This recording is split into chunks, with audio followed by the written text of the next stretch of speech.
Hello, fellow sapiens, and welcome to Sleepless Homo.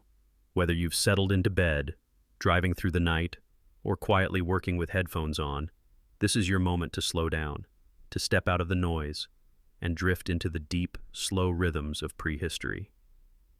This is long-form storytelling for tired minds, calm, curious, and just the right amount of nerdy.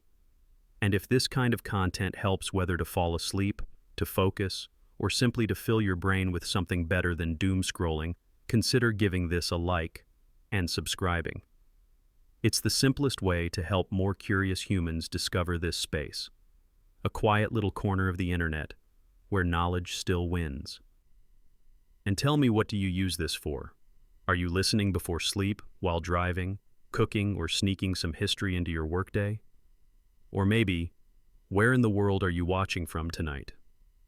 Either way, thank you for being here. And as always, stay curious, stay calm. Now, let's begin.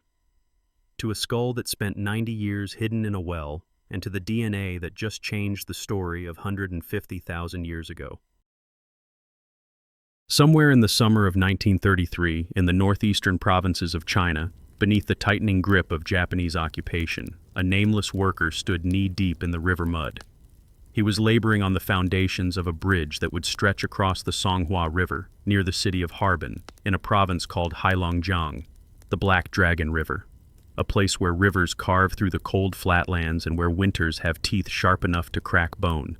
And there in the muck, among the stones and the chaos of construction, he saw something that did not belong, something shaped like a human head, only it was far, far larger than any human head had any right to be. Now, to be clear, we will probably never know his name. This man, whose quiet decision would preserve one of the most important human fossils ever found, remains anonymous. There is no diary, no eyewitness report.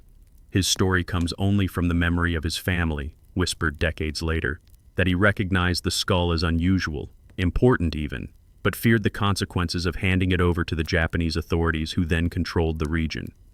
And so, quietly, without fanfare, he took the skull home. And he hid it.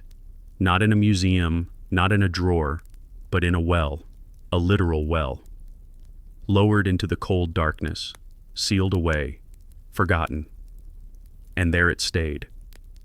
Through the collapse of Imperial Japan, through the bloodshed of the Second World War, through the Chinese Civil War, through the rise of the People's Republic, through the Cultural Revolution, through the decades of silence that followed, the skull sat, submerged in the damp cold at the bottom of a rural well, silent, preserved, waiting.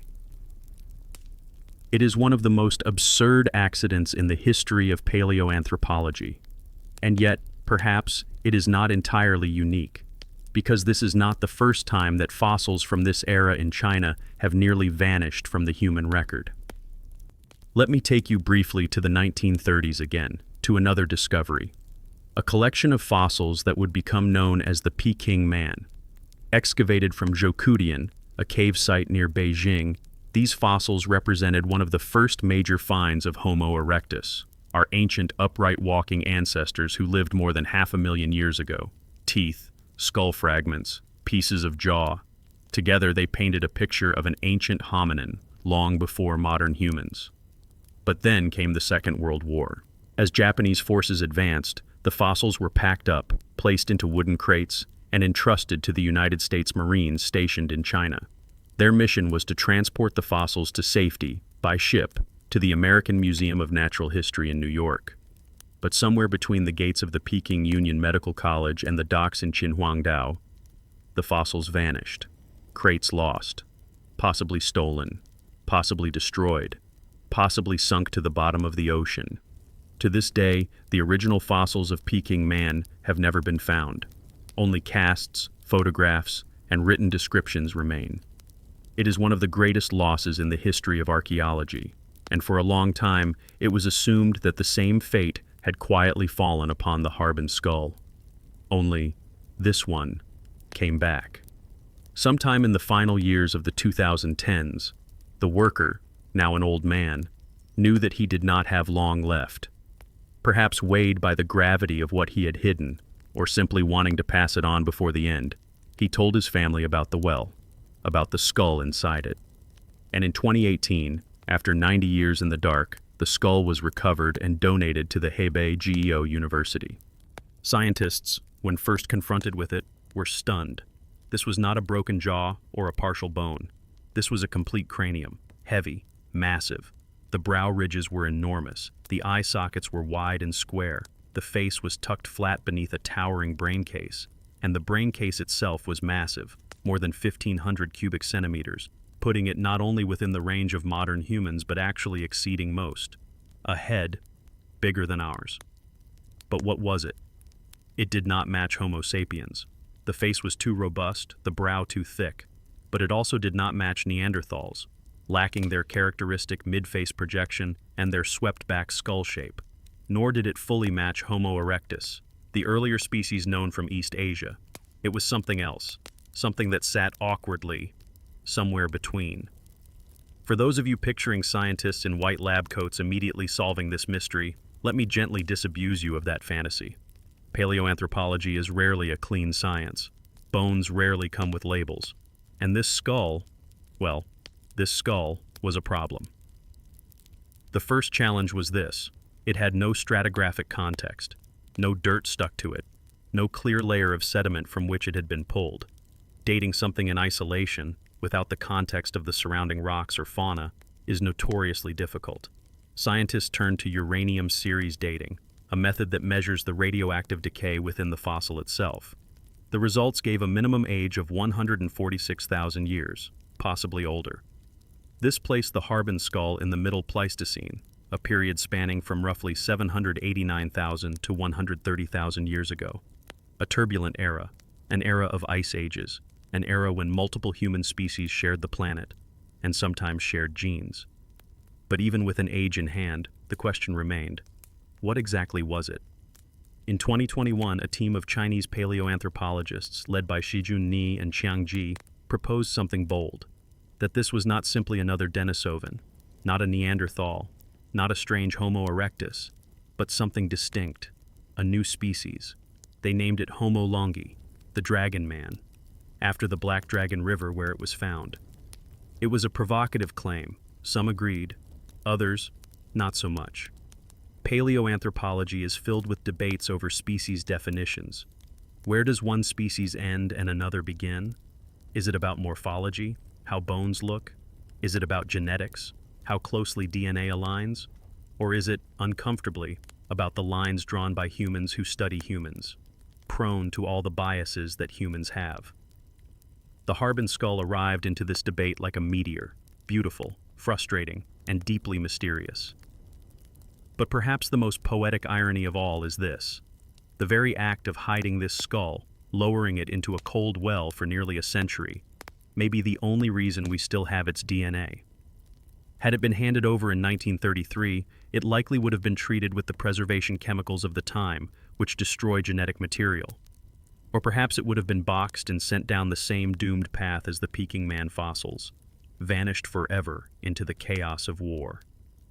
Instead, it survived. For 90 years, it waited. And when it finally came back into the light, it changed the story of what it means to be human in 150,000 years ago. Or at least, what little of that story we think we know so far. Because this is the humble truth of paleoanthropology. Every fossil is an answer, but every fossil is also a question. And sometimes, the question is even bigger than the answer. When the Harbin skull was finally hauled from the well in 2018 and placed into scientific hands, it did not take long for the realization to set in. This was not just any fossil. This was not another fragment of a jawbone or an isolated molar. It was a complete cranium, heavy, towering, nearly intact. And standing face to face with it, researchers were met with a puzzle that did not want to solve itself. At first glance, the Harbin cranium feels almost contradictory. The overall shape is unmistakably human, not in the cartoon sense of what we imagine ancient humans to look like, sloping brows, jutting jaws, club in hand, but recognizably human in the fundamental architecture of the face. And yet everything is exaggerated, The brow ridge is enormous, so prominent it forms a kind of ledge above the eyes, casting deep shadows where the eyes would have once gazed out. The orbits themselves, the eye sockets, are square, massive, open like the windows of a fortress. Below them, the cheekbones sweep back low and wide, unlike the forward-projecting midface of Neanderthals. The face, overall, is flat, tucked tightly under the brain case rather than jutting outward like in so many of our cousins. And then, there is the brain. The brain case of the Harbin skull is, by any hominin standard, extraordinary. A volume exceeding 1,500 cubic centimeters. To put that into context, the average modern human brain clocks in around 1,300 to 1,400 cubic centimeters. Neanderthals, often considered the brainiest in pure volume, usually ranged between 1,400 and 1,600. But the Harbin skull is comfortably within the upper end of modern humans and Neanderthals possibly exceeding it. This was a big head, no polite way to say it, and the sheer thickness of the bone. The walls of the cranium are robust, heavy, almost armor-like, not fragile like modern human skulls, a head built for survival in a harsher world, or perhaps for a harsher kind of life. But for all its bulk, it did not belong neatly to any known category, not Homo sapiens. The face is too robust, the brow too extreme, the overall morphology simply wrong for our species. Not Neanderthal. Missing the characteristic mid-face bulge, lacking the backward sweeping occipital bun, and without the toroidont molars that so often define Neanderthal dentition. Not Homo erectus either. Too brainy, too derived, lacking the low receding forehead and massive postorbital constriction of erectus. And yet, not entirely alien to any of them. In 2021, after 2 years of careful analysis, a research team led by Shijun Ni and Chang Ji published a suite of papers that would send a quiet shockwave through the world of human origins. They proposed that the Harbin skull did not belong to Homo sapiens, Homo neanderthalensis, or Homo erectus, but to something distinct, a sister lineage, a previously unnamed species, and they called it Homo longi, the dragon man, named not for fantasy, but for the Black Dragon River, Heilongjiang, where it had been discovered all those years ago. Now, it is worth pausing here to be clear about something. Paleoanthropologists do not name new species lightly.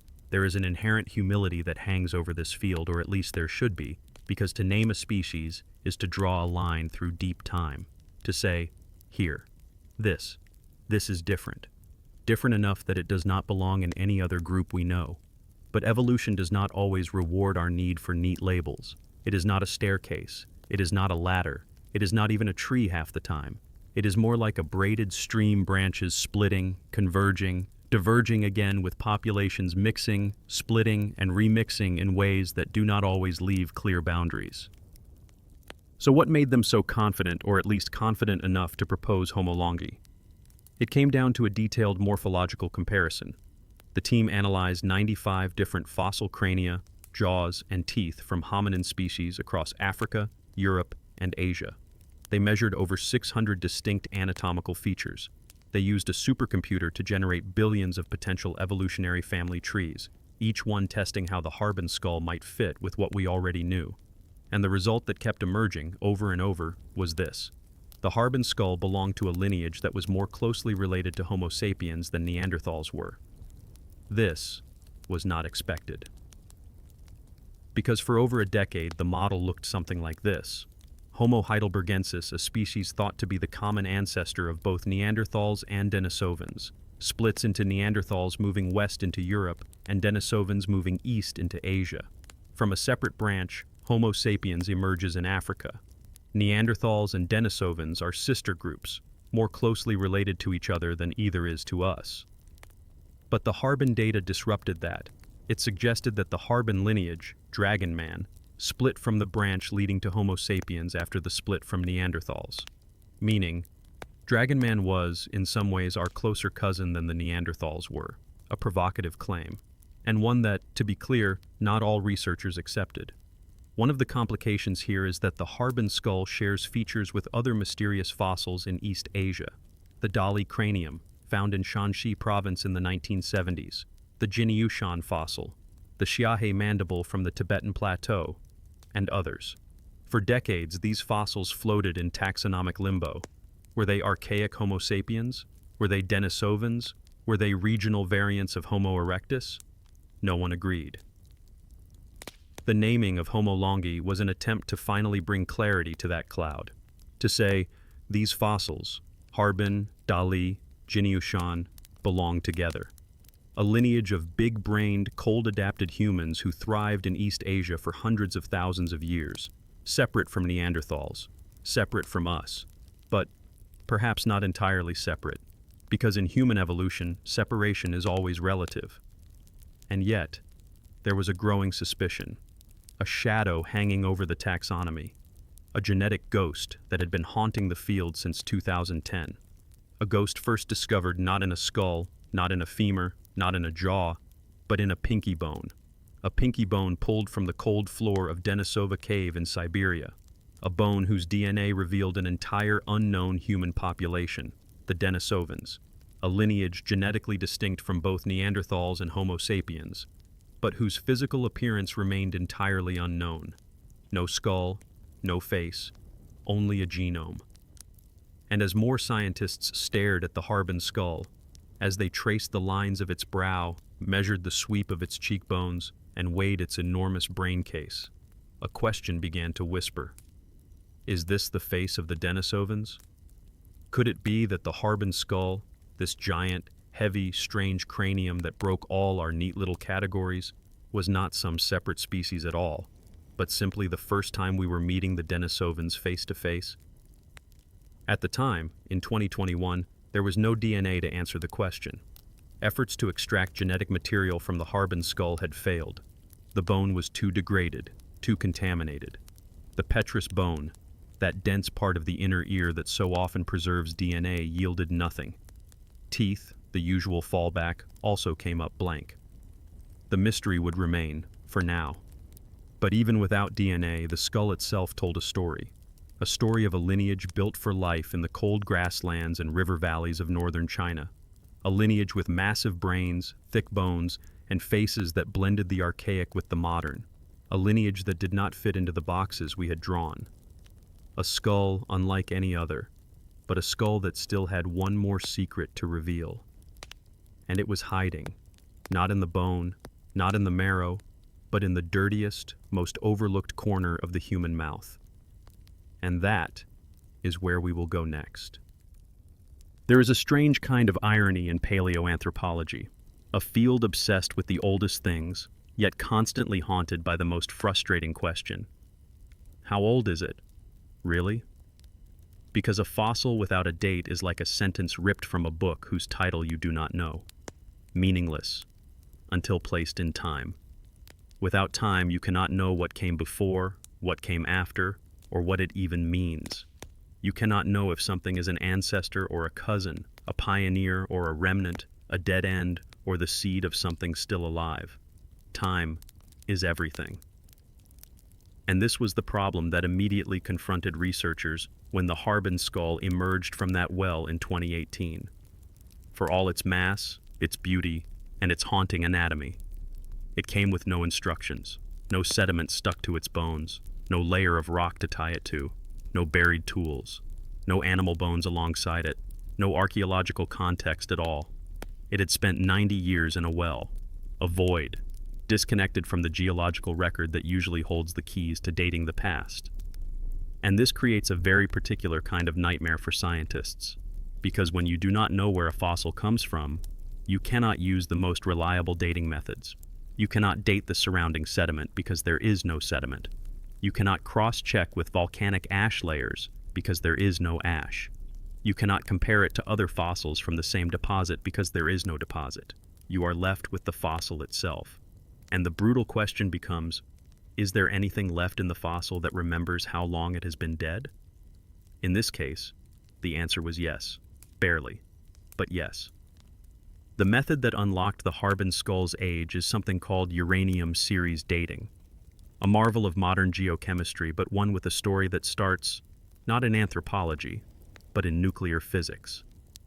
Deep inside bones and teeth, trace amounts of uranium are absorbed from groundwater over time, As uranium decays, it transforms into a series of daughter isotopes, including thorium and protactinium, each with its own decay rate, its own atomic clock. By measuring the ratio between uranium and its daughter isotopes, scientists can calculate how long the decay process has been underway. In other words, how long it has been since the bone stopped being alive.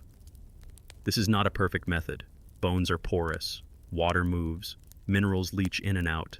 It is a messy clock. But when other methods fail, when radiocarbon dating cannot reach far enough back, when luminescence dating has no sediment to work with, uranium series is often the last, best tool left. And in the case of the Harbin skull, it worked, barely. The results pointed to a minimum age of 146,000 years, possibly much older. Some estimates even push it toward 296,000 years, but with wider error margins. What is important is that this anchors the skull squarely within the Middle Pleistocene, an era of deep evolutionary turbulence stretching from roughly 789,000 to 130,000 years ago.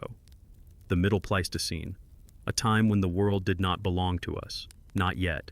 In fact, it belonged to no one species. This was a planet shared, a planet crowded with hominins. Imagine it. Somewhere between 3 and perhaps as many as 5 different kinds of humans walked the earth at once. Homo erectus, still hanging on in parts of Asia. Neanderthals, already evolving in Europe and the Near East. Denisovans, ghostly and poorly understood, drifting across Asia. Possibly Homo heidelbergensis still clinging to parts of Africa and Europe. And then, Homo sapiens, still young, still rare, not yet dominant. It is a reminder, uncomfortable perhaps, that being the only human species is a very recent, very strange condition. For most of our evolutionary history, we were never alone. We were one of many, a branch among branches, a voice among a chorus. And this skull, this heavy, thick-boned skull from Harbin, belonged to that world.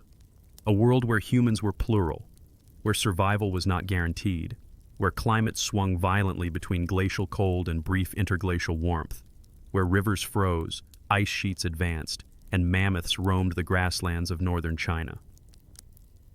But here is where things get even more interesting. The Harbin skull does not just belong anywhere within the Middle Pleistocene. Its age puts it at a very particular crossroads, a moment when the Denisovan lineage was diverging from the others, a moment when Neanderthals were emerging in the West, a moment when modern Homo sapiens, our lineage, was not yet fully formed, but beginning to crystallize out of the genetic haze of earlier ancestors in Africa. This is the backdrop. This is the crucible from which Dragon Man comes. And yet, the dating alone does not solve the mystery of what he is. Because dating a fossil tells you when an individual died. It does not, on its own, tell you who they were, or what population they belong to, or how that population connects to others. It simply places a pin on the timeline and says, here, this person lived, then. And then it hands the problem right back to morphology, right back to genetics, right back to the maddening, beautiful mess of evolutionary trees that do not always want to cooperate with our categories. Still, the date matters, immensely. It tells us that the Harbin skull was not some late surviving relic, not some strange offshoot clinging to the margins while modern humans rose. No, this was a contemporary of the Denisovans of Siberia, a contemporary of the ancestors of Neanderthals, a contemporary of the early populations that would eventually become us. It also means that the Harbin lineage was thriving in northern China during one of the most brutally cold phases of the Ice Age. This raises questions not only about anatomy, the thickness of the bones, the enormous nasal cavity likely adapted for cold, the wide face designed to support massive chewing muscles, but also about behavior, clothing, shelter, fire, social cooperation, the invisible technologies that leave few traces in the archaeological record, but are the difference between life and death in climates where winter can kill. And it invites a deeper question still. If this skull survived, how many others did not?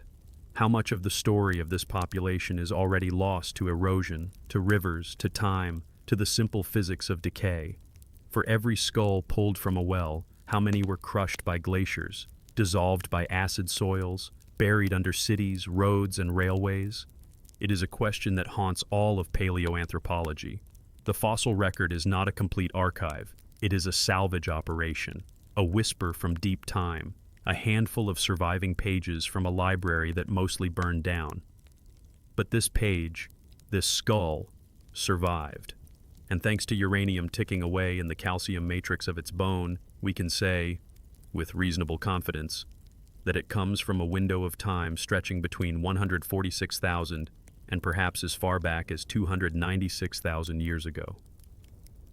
A window when the world was not yet ours, when the story of humanity was still being written by more hands than just our own. But even with a date in hand, one question still loomed over the Dragon Man. Who was he really? A new species? A ghost from a known lineage? Or the first face of a group we had only ever known by their DNA, and never by their bones? The answer was not in the skull. It was hiding in something far smaller, far dirtier, and far more surprising. A crust, a film, a hardened lump of ancient spit, bacteria, and plaque. And that is where the real surprise began. So, who was he? This man who lived nearly 150,000 years ago in what is now northeastern China. The man whose skull would sleep for almost a century at the bottom of a well. The man whose DNA would change the way we talk about Denisovans forever. It is one thing to date a fossil, it is another to name it. But the real question, the one that keeps both scientists and insomniac sapiens awake at night, is this: what was it like to be him? We are not just talking about lineage charts or molecular markers anymore. We are talking about flesh, muscle, movement, breath, a day in his life, a body moving through the cold river valleys of Heilongjiang, hunting, sleeping, laughing maybe, suffering certainly. The human part of the human story. Let us start with the basics. Size. By every anatomical marker we have, the Harbin individual was large, not just slightly bigger than us, significantly so. The brain case alone, as we explored earlier, exceeded 1,500 cubic centimeters, a volume putting him at the upper end of Neanderthals and beyond the average for modern Homo sapiens. And this matters, because brain size scales with body size. Bigger heads usually mean bigger bodies to carry them. Facial reconstruction experts working with digital scans and 3D modeling have suggested that the Harbin man would have stood close to 1.8 meters tall, or nearly 6 feet, with a body mass around 100 kilograms. That is about 220 pounds. A frame that by modern human standards would have been broad-shouldered, heavily muscled, and dense-boned. Think powerlifter, not marathon runner. The skull confirms this. The bone walls themselves are thick, up to 2 times thicker in some places than the average human skull today.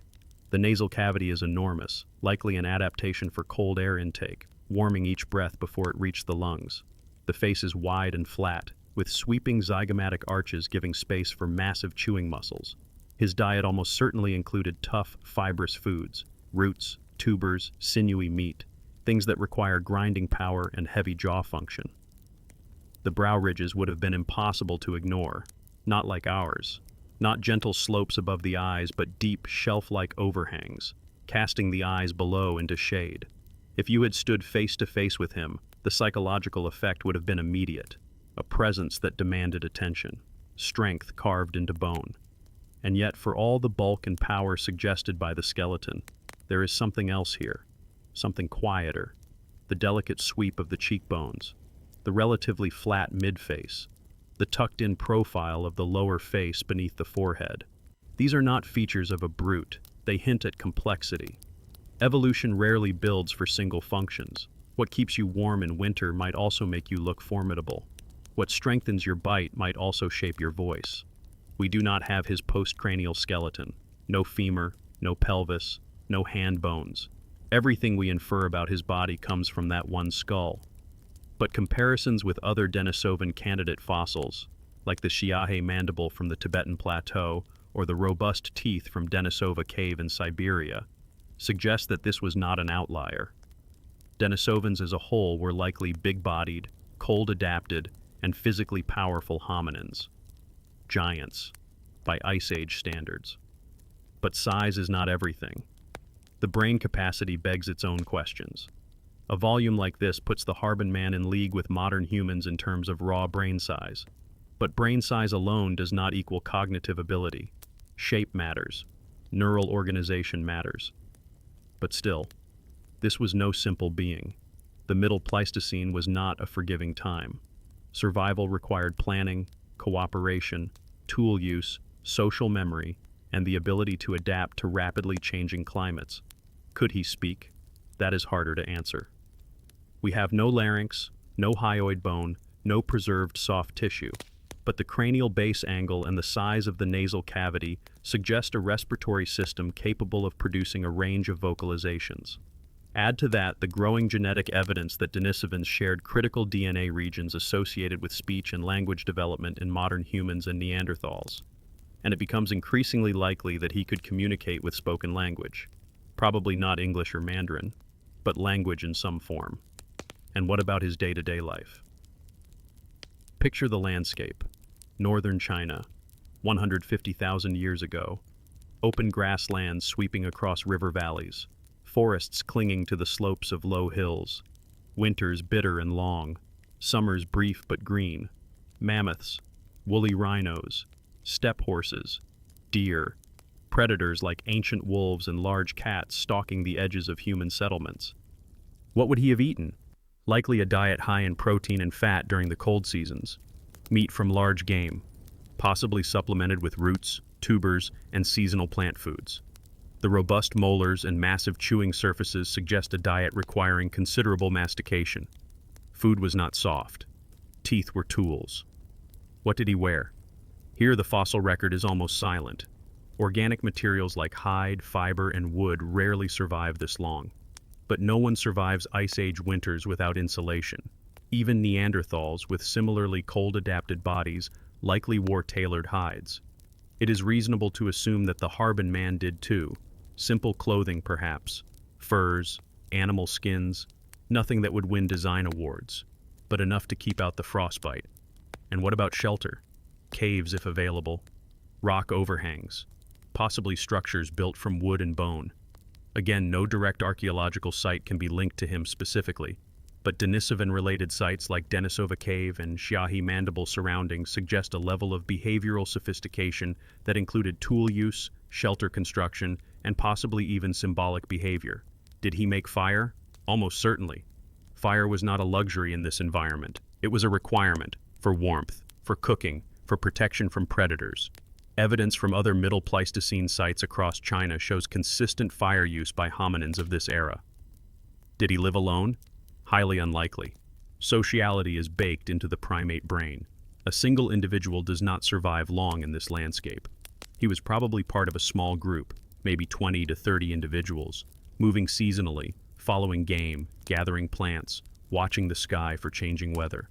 And what about memory, culture, stories told beside the fire, songs hummed before sleep?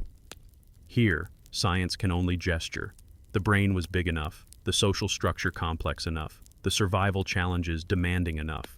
All the ingredients were there for symbolic thought, for shared narratives, for cultural memory passed from one generation to the next.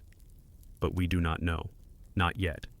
And perhaps that is the most humbling part of all this. For all our technology, for all our dating methods and DNA extractions and CT scans and 3D reconstructions, we still cannot say with certainty what he thought when he woke in the cold mornings of northern China. We cannot know what made him laugh, or if he feared the dark, or how he mourned his dead. What we do know is this.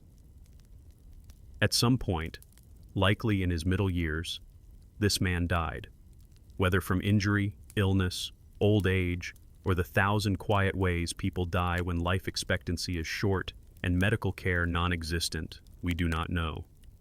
And then, somehow, against all odds, his skull survived, unburied, unburned, unshattered, hidden first by accident, then by choice, then by time, until one day, one nearly forgotten day in the early 21st century, it came back into the light. And for the first time, we had a face. Not a guess, not a genetic reconstruction, A real skull, a real human. The Harbin man, the first Denisovan we could look in the eye. But as with everything in paleoanthropology, answering one question only leads to another. Because identifying a face is not the same as understanding a lineage. And that is where the DNA finally enters the story. There are ghost stories in science, not the kind with rattling chains and cold winds, but the kind where something unseen leaves fingerprints all over the present, where the past lingers in blood, in bone, in the tiny coded spirals of DNA. And perhaps no ghost in the history of paleoanthropology has haunted us quite like the Denisovans. Because for over a decade, Denisovans were a species without a skeleton, a name without a face, a people known not from skulls or skeletons, but from molecules, from fragments so small, so unlikely to survive, that their discovery feels almost absurd. A shard of finger bone, a tooth, a sliver of jaw pulled from high on the Tibetan plateau, pieces, whispers, not enough to build a skeleton, not even close. And yet, from those whispers, we learned that the Denisovans were real as Neanderthals, as real as us. The story starts in the cold, Siberia, the Altai Mountains, a place where the winters are long enough and brutal enough to do something astonishing, preserve DNA for tens of thousands of years. Here, in a cave called Denisova, a team of Russian archaeologists had been excavating for decades. The cave was already famous in scientific circles. Neanderthal artifacts, stone tools, layers of sediment stretching back hundreds of thousands of years. But in the early 2000s, they found something small. A fragment, a pinky bone no bigger than a child's eraser.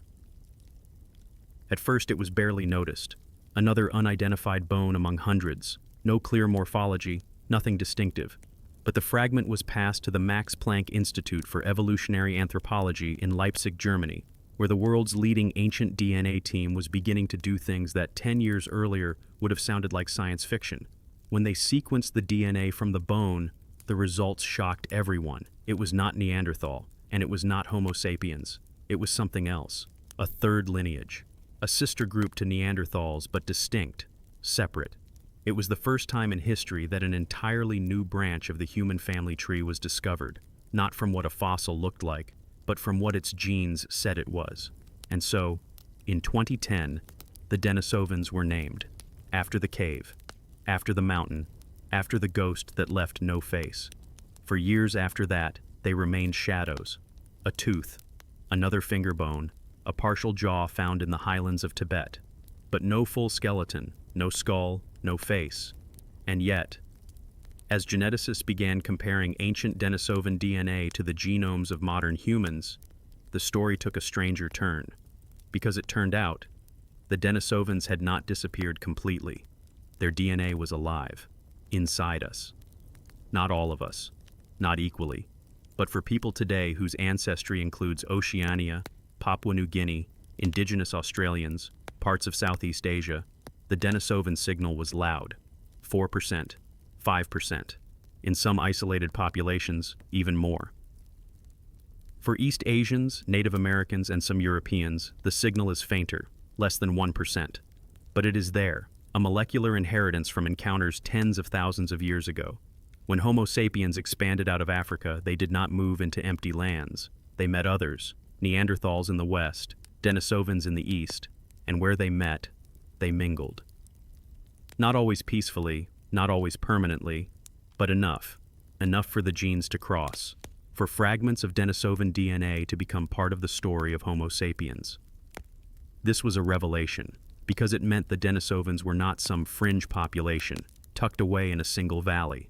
They were widespread, from the icy caves of Siberia to the humid forests of island Southeast Asia, from the high plateaus of Tibet to the shores of Australia. They were everywhere we were, or perhaps we were everywhere they were. The timeline stretches back deep. The oldest known Denisovan lineages diverged from Neanderthals perhaps 500,000 years ago, both descending from a common ancestor that had left Africa much earlier, possibly Homo heidelbergensis. The Denisovans then evolved in Asia, while Neanderthals spread westward into Europe and the Near East. For hundreds of thousands of years, the Denisovans thrived. They adapted to extreme altitudes. Evidence from the Xiahe mandible in Tibet shows that Denisovans had genetic adaptations to hypoxia, low oxygen environments, that some modern Tibetan populations still carry today. Genes that help blood carry more oxygen, genes that survive because of them. There are other traces, genes that affect the immune system, skin, fat metabolism, perhaps even aspects of brain development, though the details are still debated. The Denisovan legacy is not just a historical curiosity, it is inside us, shaping how some humans adapt to the world even now. And yet, for all this, the Denisovans remained invisible. No skull, no body, no face. For over a decade after their discovery, the most sophisticated reconstructions we had of Denisovan appearance were guesses, based on what their sister species, Neanderthals, looked like, based on what we could infer from tiny bones. Wide faces, perhaps, large teeth certainly, but no certainty. Not until Harbin. The Harbin skull was the first Denisovan cranium. The first time we could look at the bones of someone whose DNA matched the ghost genome from Denisova Cave. A face that confirmed, yes, this lineage was real, flesh and blood, breath and memory. It is a strange inversion of how paleoanthropology usually works. For most fossils, the bone comes first. Then, if you are lucky, you find the DNA. But Denisovans were the opposite. For over 15 years, they were a genome in search of a skeleton. And this flips the question from history to mystery. How can a species exist without a skeleton? How can something be real before it has a face? It is a question that reminds us how young our science really is. 100 years ago, this would have been impossible. 50 years ago, unimaginable. The idea that you could reconstruct an entire extinct population from the molecules inside a tooth would have sounded like fantasy. And yet, here we are. A species discovered from DNA, verified by DNA. A species that lived from perhaps as early as 300,000 years ago to as recently as 50,000 years ago, coexisting with Homo sapiens, with Neanderthals, with other stranger cousins whose stories we are still piecing together. But perhaps the most humbling part of the Denisovan story is this. We still do not know how many Denisovan populations there were. The genetic evidence suggests at least 3 major branches, possibly more, scattered across Asia. Some adapted to high altitudes, others to the deep tropics. Some remained genetically close to Neanderthals, others diverged dramatically. The diversity within Denisovans may have been as great as the diversity between Neanderthals and Homo sapiens. They were not a single tribe, not a single face, but a web of populations spread across continents. And yet, they are gone. The last Denisovans disappeared around 50,000 years ago, maybe a little later in some regions, swallowed by the tides of migration, climate change, and competition, but not entirely gone, not completely. Because when Homo sapiens met Denisovans, we did what humans always do. We fought, we traded, we learned, we stole, we shared, and sometimes we loved. And the genes still tell that story. In the altitude-ready blood of Tibetan shepherds, in the immune systems of Melanesian islanders, in the whispers of molecules that carried something forward, from them to us.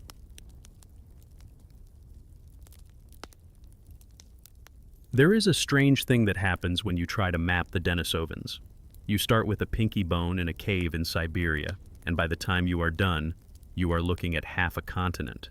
A footprint stretched from the Arctic edge to the tropical seas, from the snow-choked peaks of Tibet to the equatorial rainforests of Indonesia. And it forces us to ask, were the Denisovans an isolated mountain tribe, or were they something else entirely? A major branch of the human story we simply forgot. For years after their discovery, the mental image most scientists had of Denisovans was small, local, a mountain people, hidden away in the Altai ranges of Siberia, a sister lineage to Neanderthals, who themselves were a famously cold-adapted species. The story seems simple enough. Denisovans were the eastern cousins, tough, resilient, probably fewer in number, but content to survive in remote pockets while modern humans spread and Neanderthals dominated the West. But then came the DNA. And as the genomes of modern humans across the planet were sequenced, the borders of that mental map began to crack. Because the Denisovan signal did not stay in the Altai, it appeared in the genes of people living in Papua New Guinea, in Australia, in the Philippines, in the islands of Melanesia, thousands of kilometers away from that cold Siberian cave, and not just as a trace.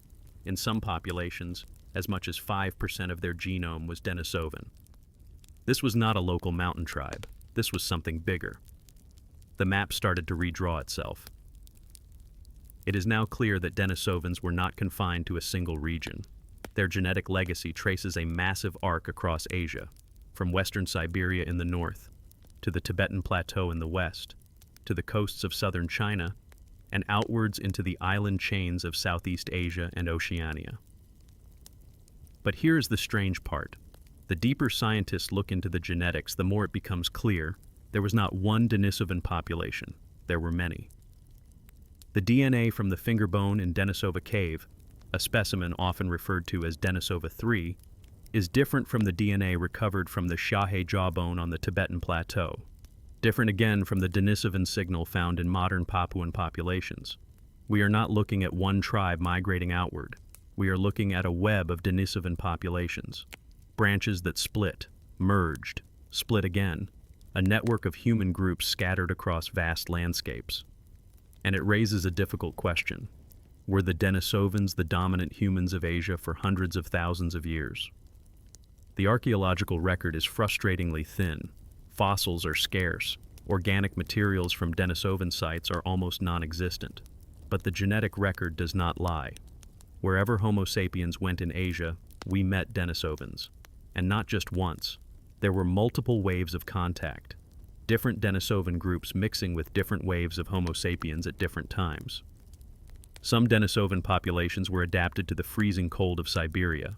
Others were mountain people, high-altitude specialists. The Shahe mandible, found at over 3,000 meters elevation, carries genetic adaptations to hypoxia, the same adaptations found in modern Tibetans, genes that let blood carry more oxygen in thin air. It is one of the clearest cases in the world where an ancient interbreeding event shaped the physiology of modern people. And yet others were sea crossers. The Denisovan DNA found in modern island populations suggests that some groups made it as far as the Wallace Line, that invisible biogeographical barrier between mainland Asia and the deep islands of Oceania. Whether they sailed or walked across Ice Age land bridges, the fact remains. Denisovans reached places once thought impossible. But where are the bones? This remains one of the great frustrations of archaeology. The genetic map says they were everywhere, but the fossil map is almost empty. Besides the handful of remains from Denisova Cave, the Shahe mandible from Tibet, and the Harbin skull in northeastern China, there is almost nothing concrete. No limb bones from Southeast Asia. No settlements confirmed as Denisovan, just ghost traces in our DNA. Some researchers suspect the answer is taphonomy, the cruel randomness of what survives in the fossil record.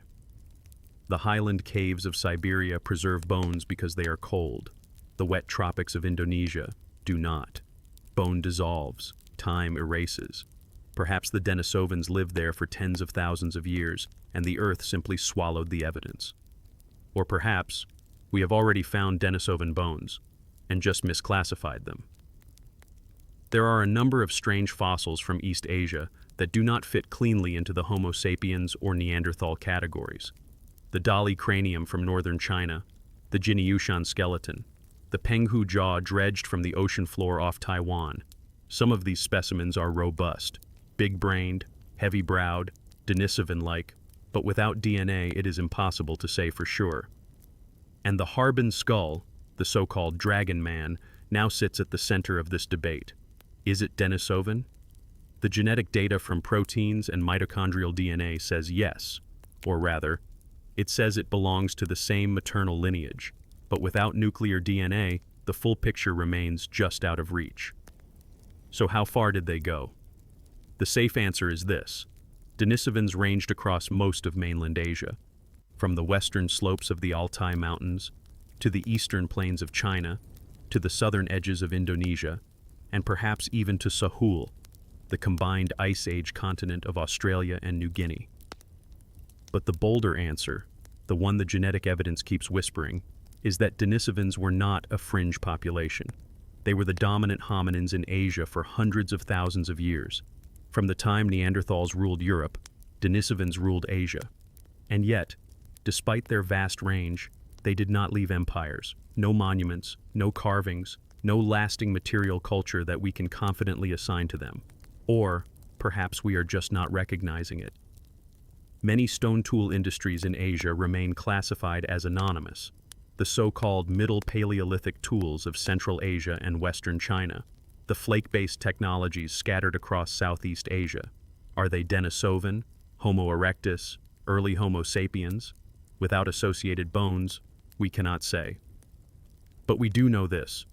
Wherever Homo sapiens spread in Asia between 60,000 and 40,000 years ago, Denisovans were already there. Their footprints were already on the land. Their genes were already in the local populations. And then, sometime between 50,000 and 30,000 years ago, they were gone. Not entirely, not genetically, but as a visible population, as a culture, as a name, they faded. Absorbed by waves of Homo sapiens, squeezed by climate shifts at the end of the last glacial maximum, erased by time. But the DNA does not forget. The Denisovans are still here, in blood, in lungs that breathe thin mountain air, in immune systems tuned to ancient pathogens, in fragments of molecular code carried by millions of people alive today, and in a skull that spent 90 years at the bottom of a well, waiting for someone to remember. This is the part of the story where the scientists begin to sweat, quietly, professionally, in that polite academic way, the way where failure is met not with shouting but with sighs, and yet another recalibration of expectations. Because if there is one thing archaeology teaches, it is patience and humility. When the Harbin skull resurfaced in 2018, everyone knew what was at stake. This was not just another fossil. This was one of the most complete archaic human skulls ever found in East Asia. Massive, intact, beautifully preserved. And yet, despite that surface perfection, there was a problem. The skull had no stratigraphic context, no sediments, no surrounding bones, no site data, just the object itself, passed from hand to hand, from well to museum shelf. It was a miracle that it survived, but for geneticists, it was a nightmare. Because DNA is fragile, bone, under the right conditions, can last for hundreds of thousands of years. But DNA is a diva. It hates heat, it hates water, it hates oxygen. It breaks apart in thin chemical threads, snapped by time, gnawed by bacteria, erased by the slow chemistry of decay. In a cold, dry cave, like Denisova, DNA can survive astonishingly well. But in the humid summers of northeastern China, inside a skull passed through human hands for 90 years, the odds were grim. The first attempt was cautious but hopeful. Researchers sampled the petrous bone, the dense inner part of the skull near the ear canal. The petrous is famous among paleogeneticists. It is a vault, the Fort Knox of bone. If DNA survives anywhere in a skull, it survives here. They drilled, processed, amplified, waited. Nothing. They tried the teeth next. Tooth enamel often protects the soft pulp inside, a little cocoon of DNA. It has worked before. Silence. By now, the optimism was thinning. They tried microsampling from multiple cranial sites. They attempted chemical softening of mineral matrices. They even used ultra-sensitive next-generation sequencing techniques, the kind that can pull a genome from a single surviving strand. Again, nothing. The DNA was gone, or mostly gone. This is the point in the story where many teams would have written a polite paper about the failure. Another unfortunate casualty of taphonomy, another fossil that would stay mute. But this team did not stop there. Because there is something that lasts even when DNA falls apart. Proteins. This is the quiet revolution of the last 10 years. Paleoproteomics, the study of ancient proteins. Where DNA is fragile, proteins are resilient. Longer molecular chains, more stable bonds. They survive heat, pressure, and time in ways DNA simply does not. And proteins are not just random molecules, they are coded directly from genes. They are what genes do. They fold into enzymes, structural tissues, and metabolic machinery. A protein is a fingerprint left by a gene, and if you can read that fingerprint, you can read ancestry. The pioneers of this field had already proven the concept. In 2019, proteins from a jawbone found high on the Tibetan plateau, the Xiahe mandible, identified it as Denisovan, even though its DNA was gone. That same year, a jaw dredged from the seafloor off Taiwan yielded Denisovan protein markers. If it worked there, maybe it would work for Harbin. The process is not simple. A single gram of bone is ground into powder, chemicals strip away the minerals. The remaining organic matrix, thin, ghostly, is filtered down to its peptides. Then those fragments are fed into a mass spectrometer, a machine that does not read sequences, but weights, peaks, ratios. Each peak corresponds to a fragment of a protein chain. It looks, at first, like noise, but within the noise are patterns. And with the right reference library, a catalog of protein variants from humans, Neanderthals, Denisovans, chimpanzees, and other great apes, those patterns become data. And the data spoke. Out of 95 proteins recovered from the Harbin skull, 4 carried variants known only from Denisovans. 3 were direct matches to sequences recovered from Denisova cave and the Xiahe jaw. These were not proteins shared with Neanderthals, not shared with Homo sapiens. They were unique to Denisovan lineages. The match was not absolute. Paleoproteomics does not deliver a full genome. It paints with a broad brush. But the direction was clear. Harbin grouped genetically with Denisovans. The proteins were screaming it. Still, the scientists were not satisfied. Protein is good, but DNA is better. DNA contains the fine-grained information proteins cannot. Family trees, individual relationships, gene flow, mutation rates. But where could they find DNA in a skull that had none? There was one place left, one place that most researchers ignore: the dental calculus, hardened plaque, the fossilized remains of ancient mouth bacteria, food particles, and sometimes traces of the host's own DNA, trapped and mineralized before it could decay. It was a long shot. The plaque was sampled from the Harbin skull's single remaining tooth. Tiny flakes, less than 1/3 of a milligram, were dissolved, filtered, and processed. As expected, most of the DNA recovered was bacterial, oral microbiomes from a Pleistocene mouth. But buried within the microbial storm were fragments, human fragments. Mitochondrial DNA, not the full genome, but the matrilineal line. And when compared against the mitochondrial sequences from the Denisova cave specimens, it matched. A clean link, a maternal ancestry that fell squarely within the Denisovan tree. It was not perfect. About 80% of the DNA was contamination, modern human skin cells, bacteria from researchers, fragments left by decades of handling. But the protocols were ready for this. Every contaminant leaves a molecular signature, fragment lengths, chemical damage patterns. Modern DNA is long. Ancient DNA is short, nicked, and chemically scarred in specific ways.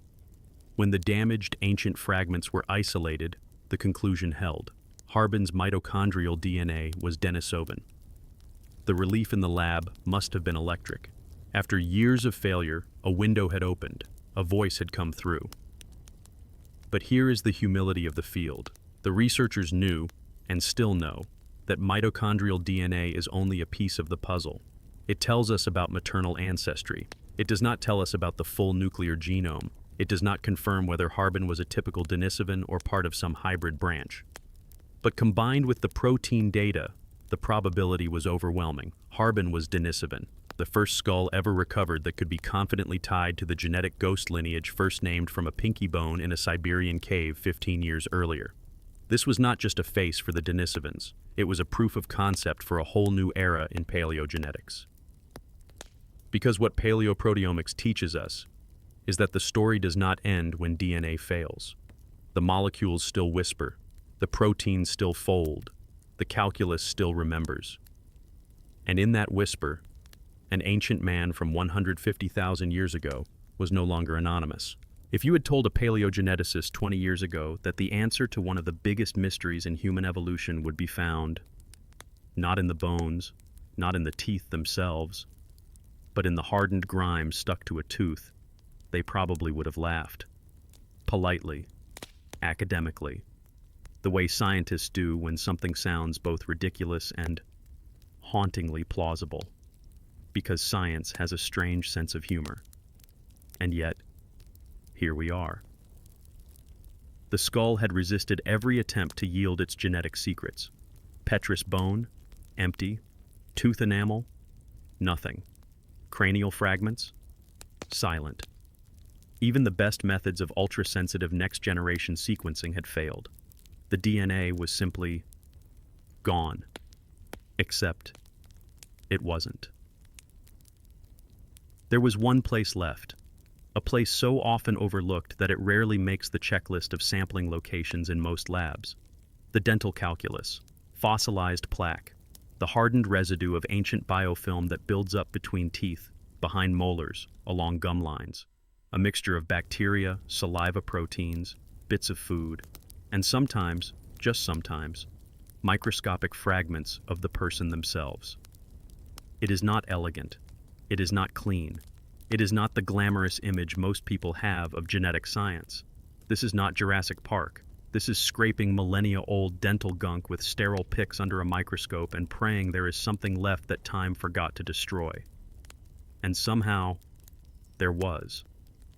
When researchers sampled the Harbin skull's single remaining tooth, they were working with less than 1/3 of a milligram of material, just a flake of fossilized plaque, barely visible to the naked eye.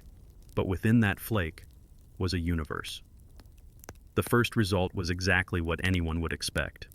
Bacteria, thousands upon thousands of strands, oral microbiomes from a Pleistocene mouth, a snapshot of an ecosystem that lived inside the skull 150,000 years ago. Some of the same bacterial lineages still inhabit human mouths today. Others were ancient strains, long extinct, a biological time capsule in tartar. But hidden among the bacterial storm were fragments of something else, something harder to explain. Short strands, damaged, fragmented, chemically scarred in ways that scream ancient, human DNA. The first reaction, of course, was skepticism. DNA contamination is the ever-present nightmare of ancient genomics. Any fossil handled by human hands, whether museum curators, researchers, or collectors, accumulates modern skin cells. Fingerprints leave DNA. Breathing over a fossil deposits microscopic bits of your genome into its pores. But ancient DNA has a signature. Modern DNA is long, clean, intact. Ancient DNA is shattered, chopped by time into short pieces. Its chemical bonds fray. Its ends accumulate cytosine deamination, a specific type of chemical damage that flags the molecule as genuinely old. These are the markers researchers look for. And in the Harbin plaque, those markers were there. The fragments were short, damaged, chemically ancient. When assembled, the strands formed a partial mitochondrial genome, not nuclear DNA, the full blueprint of a person, but the mitochondrial genome passed from mother to child, a matrilineal fingerprint. And that fingerprint matched. Matched to whom? To the Denisovan sequences first recovered from the Denisova cave pinky bone over a decade earlier. Matched again to the mitochondrial DNA from the Xiahe jawbone on the Tibetan plateau. The Harbin skull's matrilineal ancestry was Denisovan, not Neanderthal, not Homo sapiens, Denisovan. It was one of the most unlikely wins in the history of ancient genetics. A skull that had resisted every conventional method finally yielded its secret from the most unconventional place. a tooth's dirty secret. But the breakthrough came with caution. Mitochondrial DNA is not the same as a full genome. It represents one lineage, the mother's line. It does not account for the father's lineage. It does not measure hybridization or admixture. It cannot, by itself, tell us whether Harbin was a pure Denisovan, a Denisovan Neanderthal hybrid, or something even more complex. It can, however, confirm belonging. A placement on the maternal branch of the Denisovan family tree, a signal strong enough that the odds of it being random are functionally zero. But how trustworthy is DNA from dental calculus? This is a fair question. It is not traditional, it is not widely used. But the answer is surprisingly strong. Calculus is mineralized biofilm. Once hardened, it forms a crystalline structure similar to bone but denser. It shields embedded organic material from oxygen, water, and microbial attack, the three great destroyers of DNA. Recent studies have shown that dental calculus can sometimes preserve DNA better than bone itself, especially when the bone has been handled extensively, as Harbin had. The irony is brutal. If the skull had been handed directly to scientists in 1933, as soon as it was found, the calculus might have been brushed off, cleaned, polished, removed as debris, but hiding in a well for 90 years, no preservation chemicals, no cleaning, no museum polish, accidentally saved the calculus, and with it, the DNA. A second irony. If the skull had not been handled by so many researchers, collectors, and curators, each adding their own contaminating DNA, the signal from the ancient strands would have been clearer, stronger, easier to read. The contamination was so severe that some researchers joked darkly that they had sequenced themselves more thoroughly than the skull. But the filtering algorithms worked. Modern DNA strands are longer, their damage patterns are different. With enough processing, the ancient fragments rise from the noise, and when they did, the conclusion was inescapable. Harbin was a Denisovan. The mitochondrial DNA aligned with Denisova 3 from the Siberian cave. It also clustered with the Xiahe mandible, a jaw found high on the Tibetan plateau, reinforcing the growing realization that Denisovans were not a local population, but a widespread regionally diverse lineage. This also raised a secondary question. Should Harbin, the most complete Denisovan fossil ever found, now become the type specimen for the species? Should the name Homo longi, proposed in 2021, now become the formal species name for Denisovans? Some argued yes. Under the rules of zoological nomenclature, the first formal description gets the name, and Homo longi had been formally described before the Denisovan identity was genetically confirmed. Others argued no. Denisovans were never a local species confined to Harbin. The name Denisovan honors the Siberian cave where their DNA was first discovered, and many felt it was more appropriate to preserve that historical naming. And still others argued that none of this mattered, that species boundaries among archaic humans are fluid, arbitrary, human-imposed categories. Denisovans, Neanderthals, and Homo sapiens interbred, shared genes, shared landscapes. Perhaps the very concept of neatly bounded species is an illusion, a modern mind's attempt to organize what evolution refuses to make simple. But regardless of the taxonomic debate, one thing was certain. A skull that had spent 90 years at the bottom of a well, that had refused every attempt at conventional DNA extraction, that had survived war, occupation, political upheaval, and the slow gnaw of time, had just revealed its secret. A dirty tooth had cracked open 150,000 years of mystery, and the Denisovans finally had a face.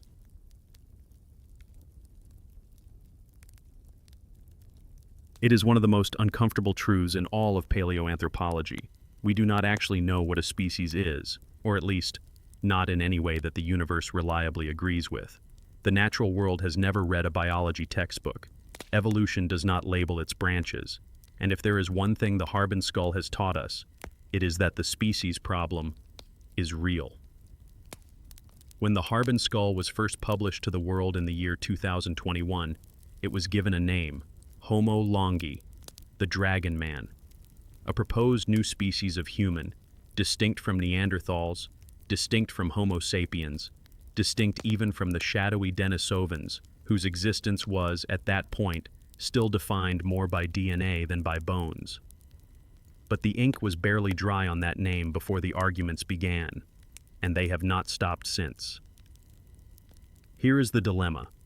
Taxonomy, the science of naming and classifying life, depends on criteria.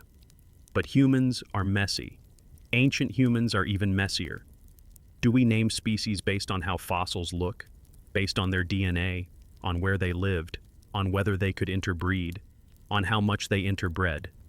Evolution does not care about these boundaries, but scientists have to. At its simplest, the Harbin skull is a taxonomic bombshell because it forces two fields, morphology and genetics, into a very awkward conversation. Morphologists, the scientists who study shape, bone, skull, jaw, teeth, looked at Harbin and saw something both familiar and alien: enormous brow ridges, a brain case as large or larger than most modern humans, a wide, flat face with delicately tucked cheekbones that seemed oddly modern in some ways, and deeply archaic in others. It did not look like a Neanderthal. It did not look like a Homo sapiens, but neither did it look quite like anything else we had seen before. And with that, the argument for a new species, Homo longi, was born. But then came the geneticists, and DNA complicated everything. Because as the DNA trickled in, first from proteins, then from mitochondrial fragments hidden in dental plaque, a picture emerged that was at once exhilarating and frustrating. Harbin matched the Denisovan genome, the same ghost lineage first discovered in a pinky bone from the Denisova cave, the same lineage that left genetic fingerprints in the peoples of Oceania, in Tibetan Highlanders, in East Asians. But what does that mean? Is Homo longi simply a Denisovan? Does that make it the same species? Or was Denisovan itself never a species in the first place? This is the crux of the debate, because Denisovans were never given a formal species name. They were a ghost population, defined entirely by genetics, not by bones. There was never a type specimen, no skull, no skeleton, just DNA from a few teeth, a pinky, a fragment of jaw. And here is Harbin, the most complete Denisovan skull ever found. Should it now be the type specimen for the Denisovan species?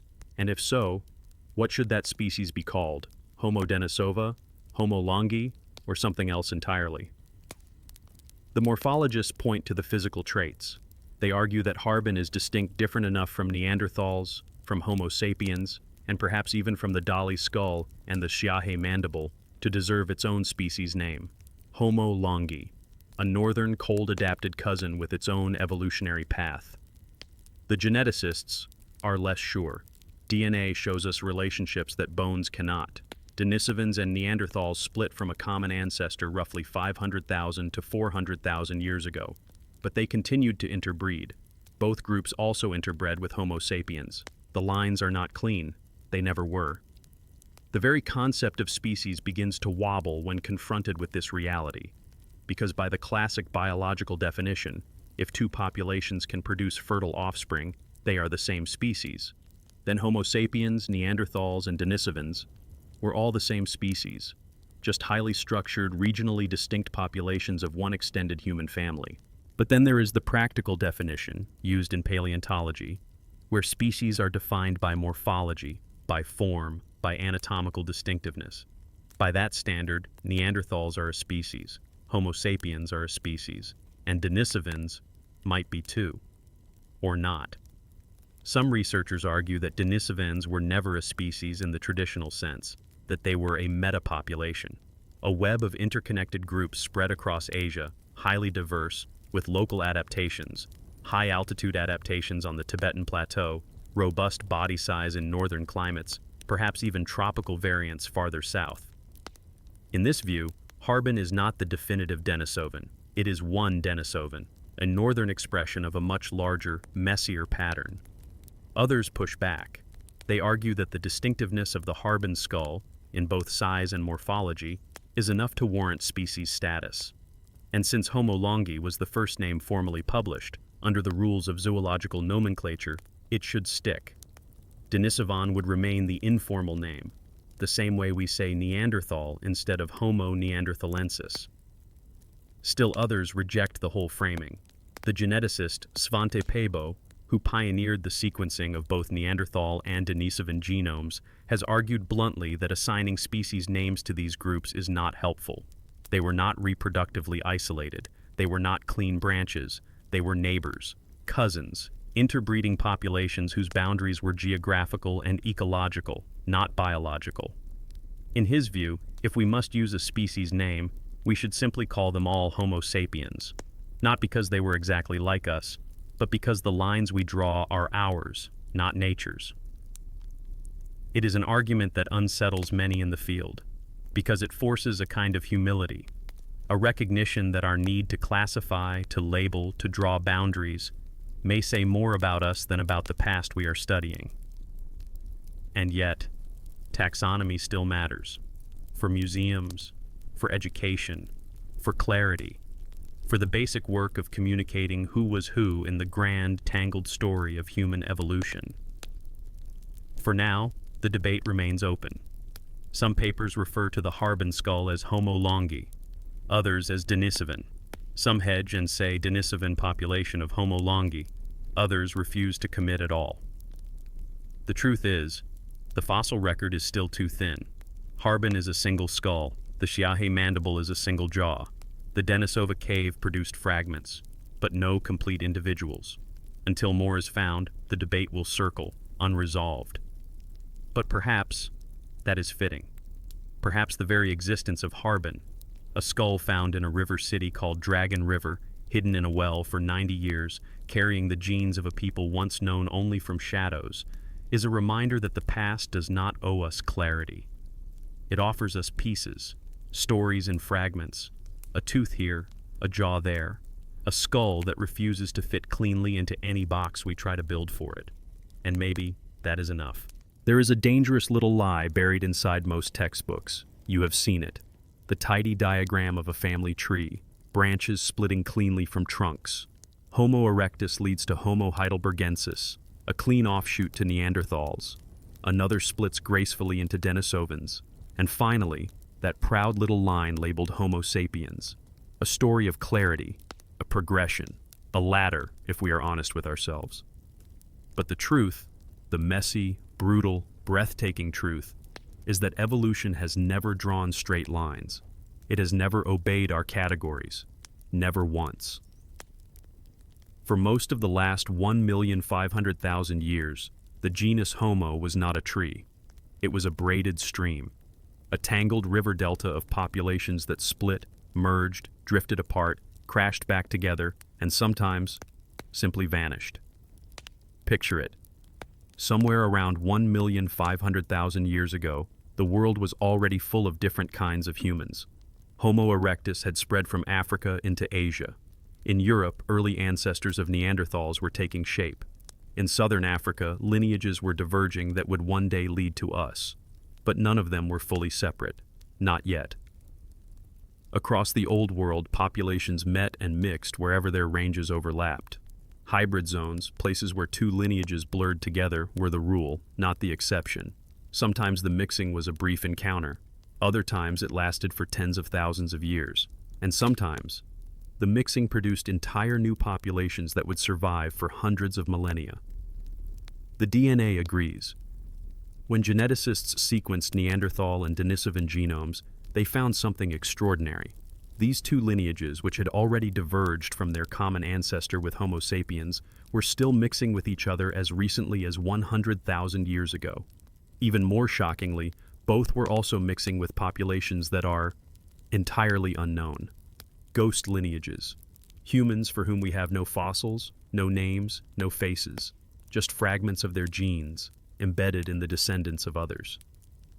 And it gets stranger, because Homo sapiens, us, were not innocent bystanders to this chaos. Our lineage, emerging from Africa somewhere between 300,000 and 200,000 years ago, immediately began interbreeding with every other human population it met. Neanderthals in the Levant and Europe, Denisovans in Central and East Asia, possibly even with the ghost lineages no one has fully identified. This is not a tree. This is a web, a river delta, a braided stream. The classic biological species concept, that a species is a group of organisms that can interbreed and produce fertile offspring, completely collapses in this context. Neanderthals and Homo sapiens produced fertile offspring. So did Homo sapiens and Denisovans. So did Denisovans and Neanderthals. All of them capable of producing children who were healthy enough to continue the line. So, were they different species? This is not an idle question. It cuts to the very heart of what it means to be human. If Neanderthals and Denisovans were just regional variants of us, then the idea that Homo sapiens is unique begins to wobble. If they were true species, distinct, bounded, separate, then their extinction feels like a clearer dividing line. But if they were somewhere in between, then the lines between us and them are not just blurry, they are imaginary. Enter the braided stream model. It proposes that for most of the Pleistocene, from 1,500,000 to 50,000 years ago, there were never clean splits. Instead, there were populations, each adapted to their geography, their climate, their food sources, their challenges. Some diverged further than others. Some remained connected through gene flow, others isolated for a time, only to reconnect centuries or millennia later. The Denisovans are a perfect case study. Their DNA shows deep splits between populations. The Denisovans of the Siberian cave are genetically different from the Denisovan-related lineage that contributed genes to modern Papuans and Aboriginal Australians. And that lineage, in turn, is different from the Denisovan signals found in Tibetans, the one that carries the EPAS1 gene for high-altitude adaptation. This is not the footprint of a single homogeneous species. It is the footprint of a population complex, a braided stream of Denisovan groups, each evolving locally, mixing occasionally, diverging, converging, and dispersing. And Harbin, the dragon man, slots into this picture as one branch of that stream. A northern Denisovan, perhaps adapted to the cold river valleys of northeastern China. Perhaps part of a larger northern population that spread from the Tibetan plateau to the frozen forests of the north. The same pattern repeats with Neanderthals. Western European Neanderthals were genetically different from those in Central Asia. Those in the Caucasus different again. Some Neanderthal populations vanished entirely, replaced by others in waves of migration we barely understand. And Homo sapiens? Not exempt. Our own species began as a braided stream within Africa. Different groups, isolated by deserts, mountains, and vast distances, diverged and reconnected countless times before the eventual migrations out of Africa. The DNA record shows it clearly. There was no single Adam, no single Eve, just populations, moving, splitting, mixing, surviving. So, are species even real? The honest answer is yes and no. In the day-to-day business of biology, species are a useful tool. They help us categorize. They help us communicate. They describe patterns we can observe in living organisms. But in deep time, in the tangled depths of human evolution, species become more like chapters in a story we are writing after the fact. Nature did not write those chapters. We did. And the Harbin skull, with its tangled mix of archaic and modern features, with its Denisovan mitochondrial DNA, with its outsized brain and strange blend of traits, is a perfect reminder that the story we are writing is always a draft, always subject to revision. If evolution teaches us anything, it is this: the lines are never clean. They were never meant to be. Life does not care about our categories. It cares about survival, about adaptation, about moving, thriving, and passing genes to the next generation. Whether those genes come from a neighbor, a stranger, or a distant cousin last seen 10,000 years ago, evolution shrugs. The stream flows on.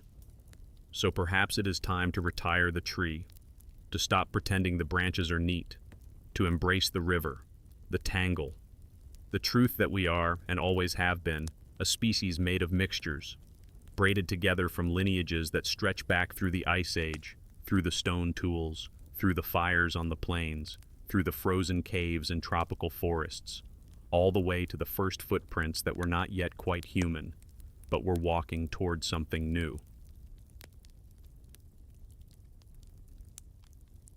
There is something unsettling about the skulls from the northern plains of ancient China, something that defies expectations. They are massive, not just in face or brow or bone thickness, though those are all true, but in what they hold. The cranial capacity. The Harbin skull, as we have seen, measures around 1,420 cubic centimeters, already on the higher end of modern humans. But then, there are others. At Shujia, an archaeological site not far south from Harbin, the reconstructed skulls point toward individuals with cranial volumes reaching 1,700, even 1,800 cubic centimeters. Xuchang, another fossil site in central China, shows the same. Skulls so large that if found today, they would be considered outliers, statistical freaks, the kind of brain size that modern medicine sometimes links to rare developmental anomalies. And yet, these were normal for their time. Normal, or common enough to be seen repeatedly. Which raises an uncomfortable question. Why? Why would a population evolve brains larger than most humans alive today? Why the thick skull walls, the massive chewing muscles, the heavy brow ridges framing those deep, square eye sockets? What pressure, what selective force could have sculpted a people like this? Let us start with the obvious. Does brain size equal intelligence? No, and maybe. In modern humans, the correlation between absolute brain size and intelligence is weak at best. A person with a 1,400 cubic centimeter brain is not inherently smarter than someone with 1,300. Intelligence is distributed. It is shaped by brain structure, connectivity, experience, culture, and yes, sheer luck. Some of the most creative and capable humans in history had below-average brain volumes, and some individuals with enormous brains did not change the world. But in evolutionary terms, bigger brains are not free. They are expensive. Your brain burns about 20% of your body's calories, an outrageous metabolic cost for a single organ. If a population evolves larger brains, something is driving that cost. So what was it? The first answer might be climate. The Shujia and Xuchang fossils date to a period when northern China was swinging through glacial and interglacial cycles. Harbin itself, situated along the Songhua River, would have endured long, brutal winters. Even during warmer interglacial phases, the region would have seen punishing cold, wind, and food scarcity. Here, physics steps in.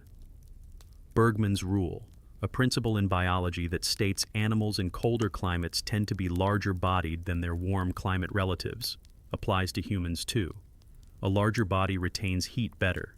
Less surface area relative to mass means slower heat loss. Neanderthals followed this rule, short, stocky, heavy-set. And the Harbin man may have followed it too. But larger bodies also come with larger heads, and therein lies part of the explanation.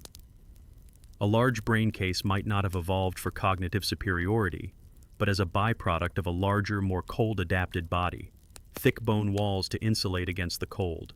Massive chewing muscles not just for raw meat or roots, but perhaps to help thermoregulate. Chewing stimulates heat production. But even that does not fully explain it, because the Shujia and Xuchang skulls are not merely scaled-up Homo sapiens. Their proportions are different.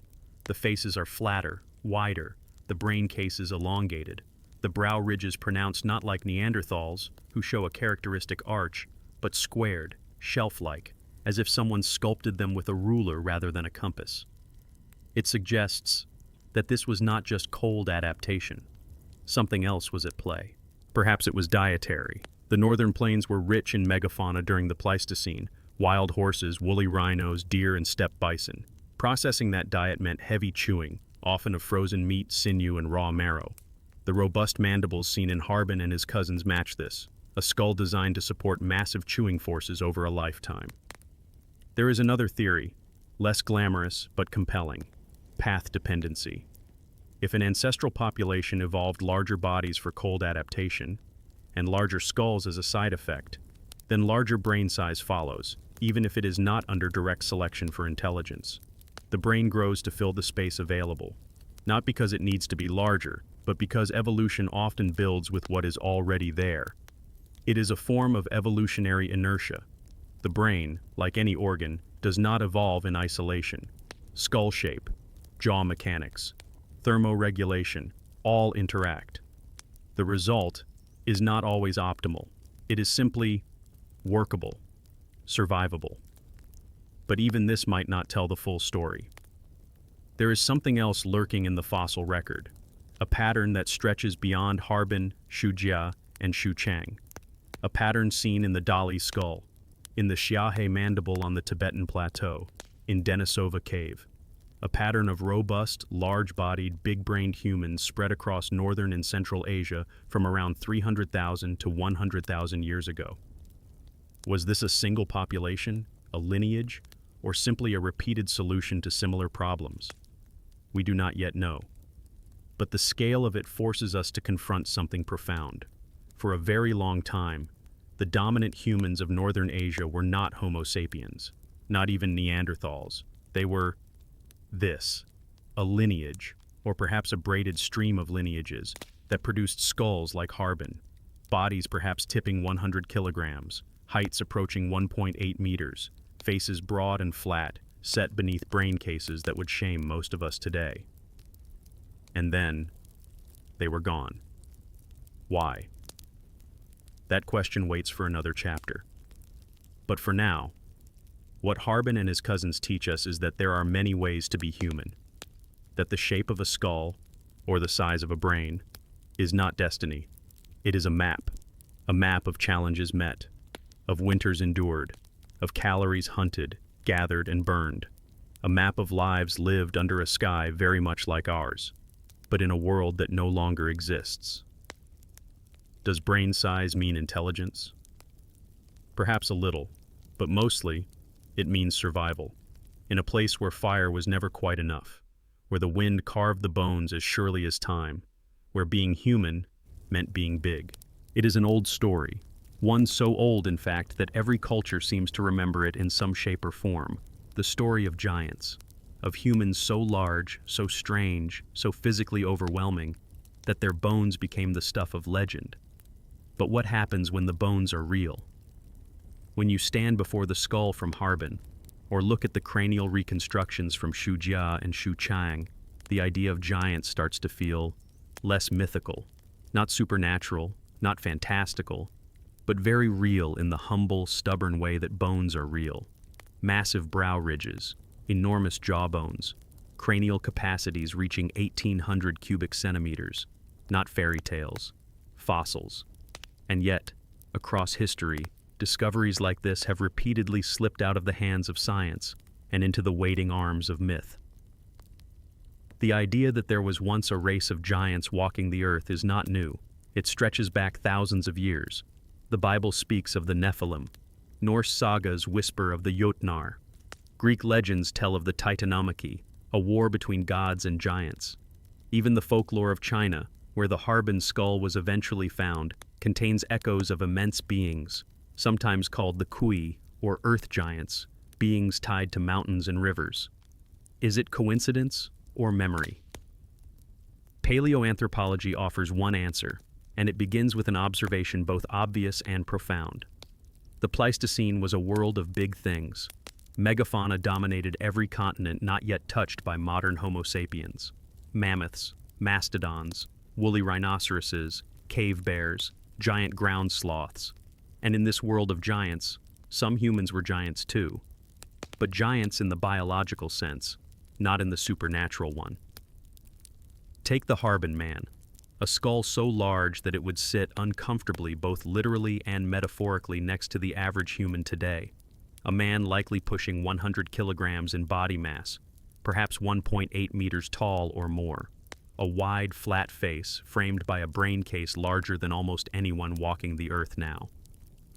Or look at the fossil population at Shujia. Skulls reconstructed with volumes of 1,700, even 1,800 cubic centimeters. The heavy zygomatic arches. The sheer mass of the occipital bone. These were not simply tall people. They were robust, engineered by the slow hand of evolution for cold, for physicality, for survival in a harsh world. And yet, here is where the misunderstanding creeps in. Because when bones like this are unearthed as they have been for centuries, they rarely land first in the lap of science. Before there were paleontologists, there were farmers, miners, soldiers, priests, people whose framework for understanding the past was shaped not by evolutionary theory, but by myth, religion, and oral storytelling. A femur the size of a log does not whisper of climate adaptation to the average shepherd in the year 1500. It shouts of giants. A massive skull unearthed from the banks of the Yellow River does not say Denisovan, it says dragon. And the confusion persists into the modern day. Fossils like Harbin, Shujia, and Shuchang have been repeatedly misappropriated by pseudoscience. Fringe theories argue that these are proof of lost civilizations, of ancient giants erased from mainstream history. Some even twist the narrative toward racial pseudoscience, claiming these fossils represent a superior human lineage, more intelligent, more advanced, lost to time. None of this is true, but the impulse is deeply human. Because the truth is that the line between fact and folklore has always been thin. When the first Denisovan jawbone surfaced from the Tibetan plateau, a jaw so massive that its molars dwarf those of any modern human, the researchers themselves struggled to place it. For a brief moment, the question hung in the air. Was this another species, a variant of Neanderthal, or something altogether stranger? It was, in the end, something both extraordinary and deeply mundane. A Denisovan, a human adapted to a world most of us cannot even imagine. Thin air, ice, endless grasslands. The same applies to Harbin, a skull that, in isolation, might have fed centuries of folklore. But placed into context, archaeological, genetic, environmental, it becomes something better than a myth. It becomes a window into a forgotten chapter of what it means to be human. And that is the quiet miracle of this science, because it does not reduce the world, it expands it. Yes, there were giants, but they were not monsters, not titans. They were humans, made by the same process that made you and me. Sculpted by wind and ice and hunger. Their size was a strategy, not a mystery. Bigger bodies hold heat better. Bigger jaws process tougher foods. Thicker bones survive colder climates. And yes, their brains were enormous. But not because they were gods. Because evolution is lazy. It reuses what works. A bigger skull means more brain tissue, whether needed or not. Whether used for strategy or simply for surviving the brutal arithmetic of Ice Age winters. So why do we keep turning big humans into legends? Because stories are how we metabolize the impossible. The awe of seeing a skull that does not look quite like ours. The unease of realizing that the past was full of humans who were not us, and yet were. We tell stories of giants because deep down we suspect the truth. That we are not the beginning of the story. We are a footnote, a recent chapter in a much longer, stranger, more tangled narrative.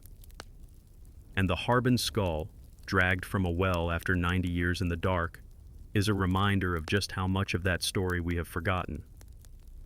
Science then becomes an act of humility. It says, yes, these were giants, but they were giants for reasons we can understand. Climate, diet, evolution, chance. Not because the world was once magical and then stopped being magical, but because it has always been magical in the only way that matters, through the cold, elegant, relentless logic of survival. And that, perhaps, is better than any myth.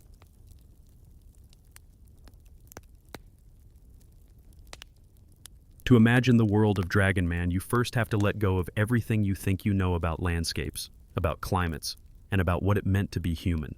Because northeastern China, 150,000 years ago, was a place so unlike today, and yet disturbingly familiar in all the wrong ways. Begin with the climate. It was Ice Age Earth, not the peak glacial coldest of cold, but an unforgiving glacial interglacial rhythm, swinging between brief windows of warmth and long, brutal epochs of cold. The Songhua River, where the Harbin skull was ultimately discovered, flowed through open grasslands punctuated by dense boreal forests. Winters were harsh, with temperatures sinking far below freezing for months on end. Snow cover persisted through most of the year. Summers were brief, lush, and violent. Thunderstorms, flooding rivers, mosquito plagues. It was a continent of contrast, a landscape where survival was not about thriving, but enduring. And it was loud. Imagine it. the trumpeting of woolly mammoths moving across the plains, herds of giant elk, megasyrian deer with antlers wider than a grown man is tall, the heavy, bone-shaking footsteps of woolly rhinoceroses scraping frost from the ground with their massive horns. In the distance, the deep, rumbling growl of cave hyenas, predators the size of modern lions, but bulkier, more relentless, specialized for cracking bone. This was a megafaunal world, one that had not yet learned to fear humans. And it wasn't just the animals, because Dragon Man was not alone. At this moment in prehistory, the planet was shared by at least 4 distinct human lineages. Far to the west were the Neanderthals, dominating Europe and parts of the Middle East. Southward, Homo sapiens, our direct ancestors, were emerging from Africa, tentatively spreading into the Levant. Somewhere in the high-altitude plateaus of Central Asia roamed the mysterious Denisovans, of which Harbin very likely was one.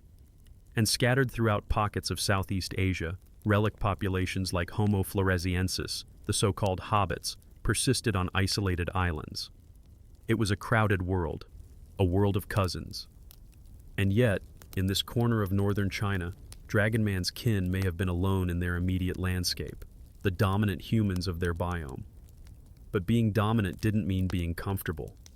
Every day was a negotiation with death. Start with the predators. Smilodon was long extinct in Asia by now, but its ecological niche was well filled by other big cats, the Panthera lineage, giant Asian lions, saber-tooth-like tigers whose fossils are found in northern China from this very period, packs of dire wolves. Even more terrifying, the short-faced bear, Arctodus, capable of standing over 3.5 meters tall on hind legs, weighing upwards of 900 kilograms. One swipe could snap a human spine like a twig. But the most dangerous predator was cold. Fire was not optional. It was life. The archaeological record from similar Denisovan sites shows a near-constant reliance on fire. Hearths dotted the living spaces. The smell of smoke would have clung to their hair, their skins, their tools. Keeping the fire alive was more than a chore. It was the central organizing principle of survival. Then there was food. Hunting was dangerous and difficult. Mammoths, rhinoceroses, elk, all tempting, but hunting megafauna was not a daily event. More often, the diet consisted of smaller game. Deer, rabbits, ground birds, fish pulled from ice-fringed rivers. Foraging filled the gaps. Nuts, tubers, berries in the short summer, edible roots dug from frozen ground in winter. But even food had consequences. The wear patterns on Denisovan molars suggest a lifetime of chewing abrasive material. Not just meat, but sinew, hide, raw roots, perhaps even bones cracked for marrow.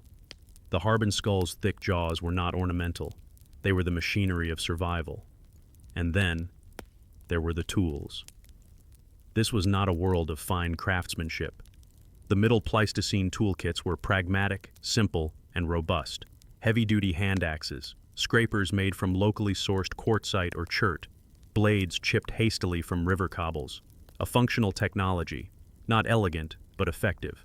Fire-hardened wooden spears likely filled out the arsenal, though none survive in the fossil record from this site. What did a day look like for Dragon Man? Dawn would break cold, even in summer. The fire must be fed, dry branches scavenged from frost-hardened shrubs. Someone is always watching the tree line for movement. Is it prey, or something hunting the hunters? Midday would be filled with labor, tanning hides, shaping stone, checking the snares. But always, the decision hangs over the camp. Hunt or stay, risk or conserve. Hunting meant venturing far, kilometers through snow or mud. It meant moving as a group, reading the tracks of bison herds, knowing the paths the elk take to drink. It meant failure. Most hunts were. It meant danger. One misstep near a startled rhino could end a life in seconds. Evenings brought the return to fire. Meat, if any, was shared. Bones were cracked. Fat was prized above all, a dense, energy-rich currency that fueled bodies through long, lean months. Songs, perhaps, if songs existed then. Stories, or at least grunts that would one day become stories. Children wrestling in the mud, learning how to throw. Elders sharpening tools worn down to nubs. And always, the night. A night darker than any you have ever seen. No cities, no light pollution, just the glow of fire, the shimmer of the aurora over the plains, and the constant unnerving knowledge that in the shadows beyond the firelight, things moved.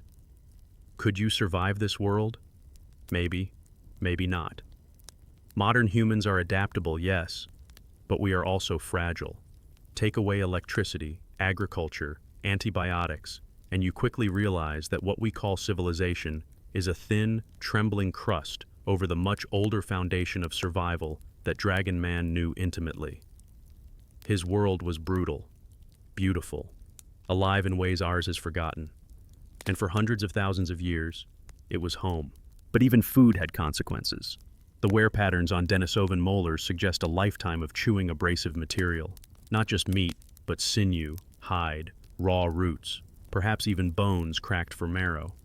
The Harbin skull's thick jaws were not ornamental. They were the machinery of survival. And then, there were the tools. This was not a world of fine craftsmanship. The Middle Pleistocene toolkits were pragmatic, simple, and robust. Heavy-duty hand axes, scrapers made from locally sourced quartzite or chert, blades chipped hastily from river cobbles. A functional technology, not elegant, but effective. Fire-hardened wooden spears likely filled out the arsenal, though none survive in the fossil record from this site. What did a day look like for Dragon Man? Dawn would break cold, even in summer. The fire must be fed, dry branches scavenged from frost-hardened shrubs. Someone is always watching the tree line for movement. Is it prey, or something hunting the hunters? Midday would be filled with labor, tanning hides, shaping stone, checking the snares. But always, the decision hangs over the camp. Hunt or stay, risk or conserve. Hunting meant venturing far, kilometers through snow or mud. It meant moving as a group, reading the tracks of bison herds, knowing the paths the elk take to drink. It meant failure. Most hunts were. It meant danger. One misstep near a startled rhino could end a life in seconds. Evenings brought the return to fire. Meat, if any, was shared. Bones were cracked. Fat was prized above all, a dense, energy-rich currency that fueled bodies through long, lean months. Songs, perhaps, if songs existed then. Stories, or at least grunts that would one day become stories. Children wrestling in the mud, learning how to throw. Elders sharpening tools worn down to nubs. And always, the night. A night darker than any you have ever seen. No cities, no light pollution, just the glow of fire, the shimmer of the aurora over the plains, and the constant unnerving knowledge that in the shadows beyond the firelight, things moved. Could you survive this world? Maybe, maybe not. Modern humans are adaptable, yes, but we are also fragile. Take away electricity, agriculture, antibiotics, and you quickly realize that what we call civilization is a thin, trembling crust over the much older foundation of survival that Dragon Man knew intimately. His world was brutal, beautiful, alive in ways ours is forgotten. And for hundreds of thousands of years, it was home.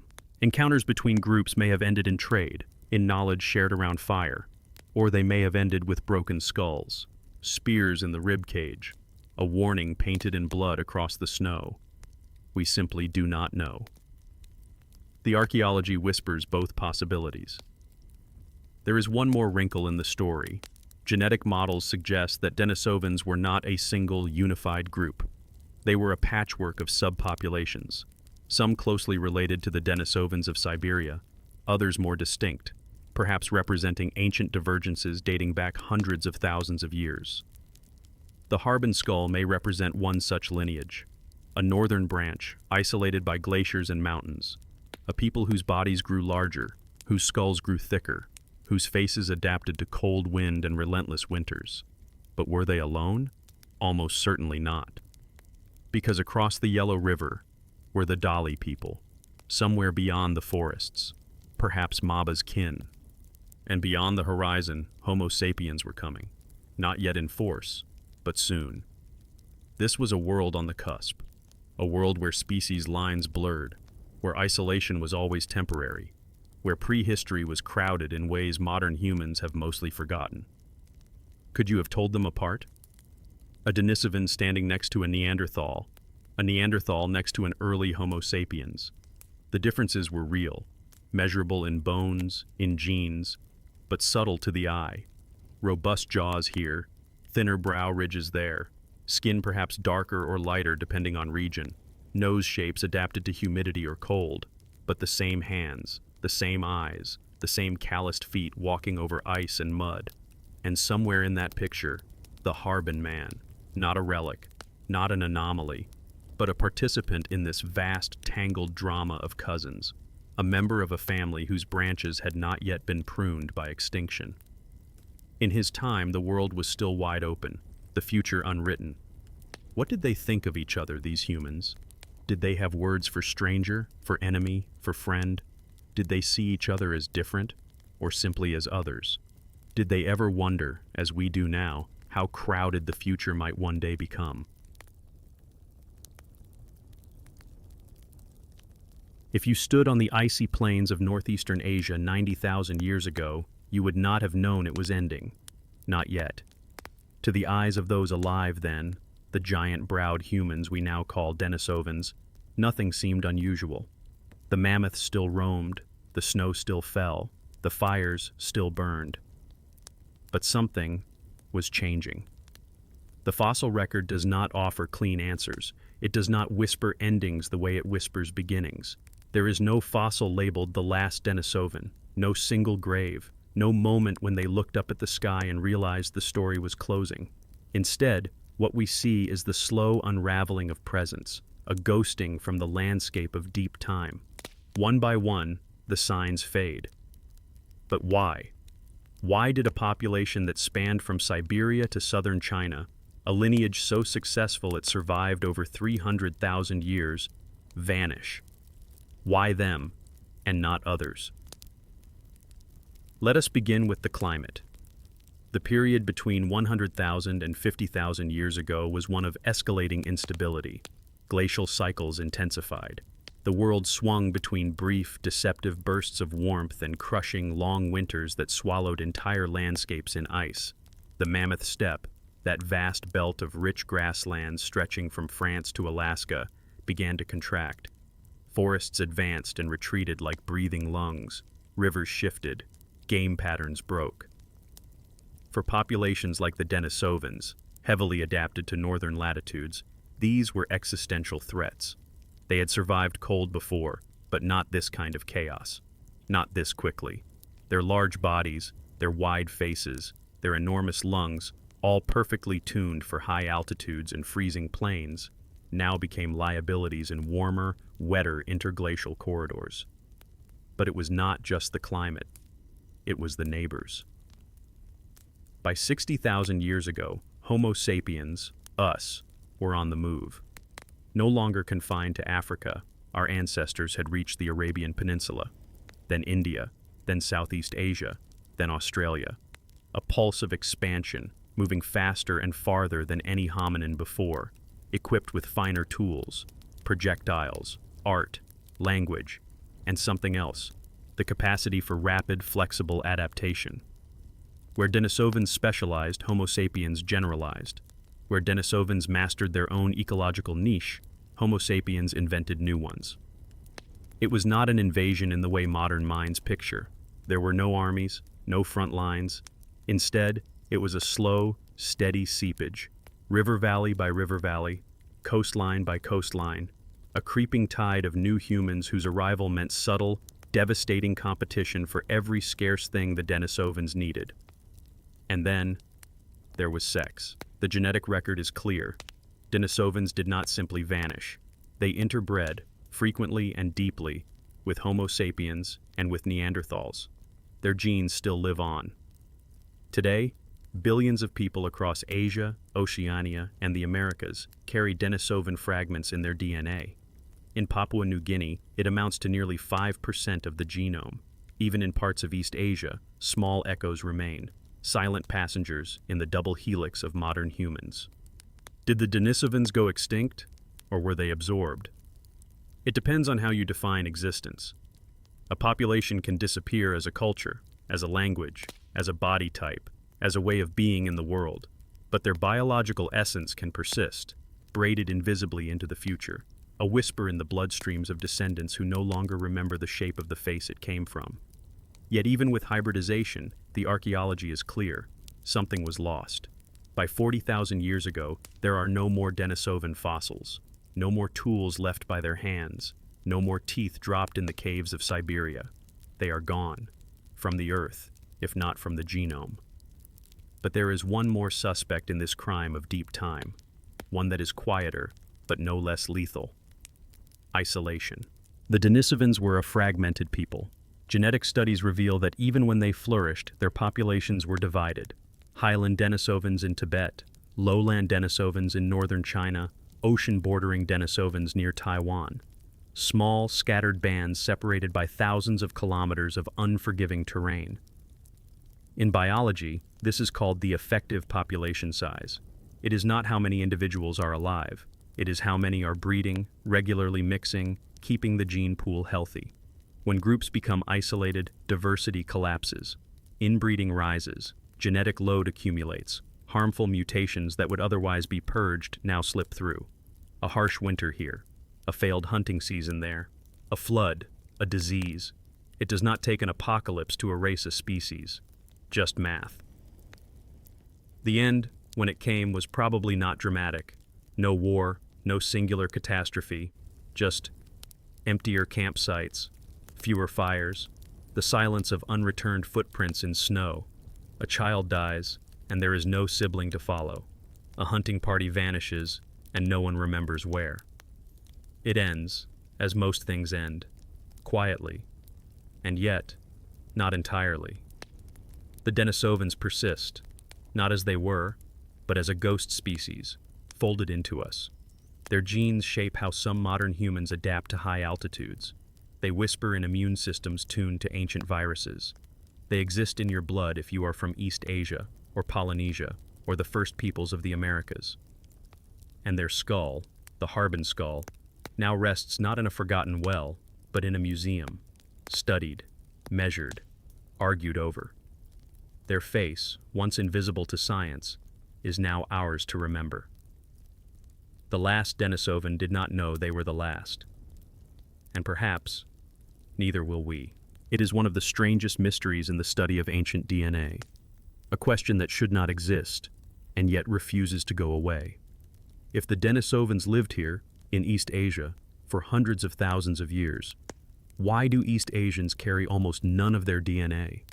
Why is it that the people of Papua New Guinea and parts of Australia, places where no Denisovan fossils have ever been found, hold the highest traces of this ancient lineage, while the descendants of the Denisovans' home turf seem to have lost them entirely? It is not a small difference. Papuan genomes can carry up to 5% Denisovan DNA. Indigenous Australians carry nearly as much. Some Philippine populations, like the Ita Magbukan, carry even higher fractions. Yet across East Asia, China, Korea, Japan, Mongolia, the signature nearly vanishes. A fraction of a percent. Background noise. A genetic whisper, barely there. And it should not be this way. The fossil map is clear. The Harbin skull, Denisovan. The Xiahe jaw on the Tibetan plateau, Denisovan. The Penghu jaw dredged from the seafloor off Taiwan, very likely Denisovan. The Denisovan presence is painted across East Asia in giant, unmistakable strokes. So why do their genes not match their geography? The answer is not simple. Start with the basic rules of population genetics. Every gene is a survivor, but survival is not guaranteed. It is a lottery of who breeds, who migrates, and who outnumbers whom. A wave of migration can erase the genetic footprint of an entire people. Not through war, not through genocide, but simply through numbers, birth by birth, child by child, generation by generation. And that is likely what happened here. By around 50,000 years ago, the Homo sapiens expansion out of Africa was no longer a trickle. It was a flood. Modern humans did not enter East Asia once. They entered multiple times, in waves, some earlier, some later. Each wave carried a slightly different blend of ancestry, each with different levels of Neanderthal DNA, Denisovan DNA, and whatever local populations they mixed with. But then came the final waves, the ones that matter most for the present-day genetic landscape. These were not just Homo sapiens anymore. These were hybrid humans. Populations already blended with Neanderthals in the Middle East, with earlier Homo sapiens populations in South Asia, and perhaps with other archaic humans we still have not named. When this final wave surged into East Asia, something strange happened. It did not fully mix with the Denisovan-descended populations already living there, or if it did, it replaced them so thoroughly that the Denisovan genetic signature shrank to almost nothing. This phenomenon is called genetic replacement, not extinction in the sense of vanishing off the map, but extinction in the sense of being outnumbered, diluted, overridden. 1,000 ancestors replaced by 10,000 newcomers. A forest overtaken not by fire, but by faster-growing trees. We have seen it before. It is written all over the story of Homo sapiens. In Europe, early modern humans like the Goyet population were nearly wiped from the gene pool by later Gravettian and then Magdalenian expansions. In Africa itself, ancient populations were overwritten repeatedly by waves of Bantu-speaking peoples spreading agriculture. In North America, the ancient Paleo-Eskimo genomes were almost entirely replaced by later Neo-Eskimo and Inuit migrations. So why do Papuans and Australians preserve so much Denisovan DNA? Because they left. The ancestors of Papuans and indigenous Australians did something that the ancestors of East Asians did not. They escaped the replacement. Around 50,000 years ago, a group of modern humans left mainland Asia, skirted along the coastlines of Southeast Asia, and crossed the ancient land bridges into Sahul, the supercontinent of Australia and New Guinea when sea levels were lower. There, they mixed heavily with Denisovan-descended populations, likely different from the ones in Siberia or northern China, perhaps a southern branch of Denisovans adapted to island environments. And then, the doors closed. Rising seas isolated them.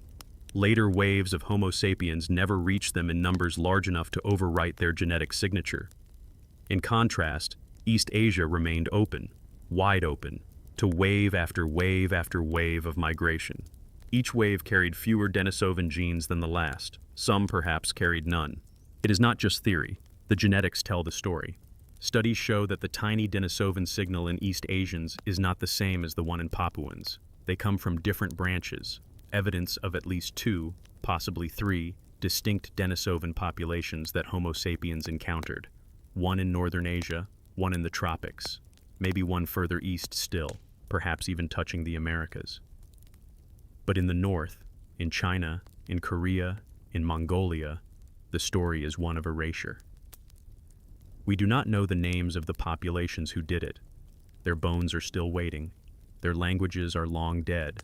Their stories are gone. But their genomes remain. Modern East Asians carry a genetic profile shaped by this final sweep, a population that, for whatever reason, carried almost no Denisovan ancestry. The reasons could be geography.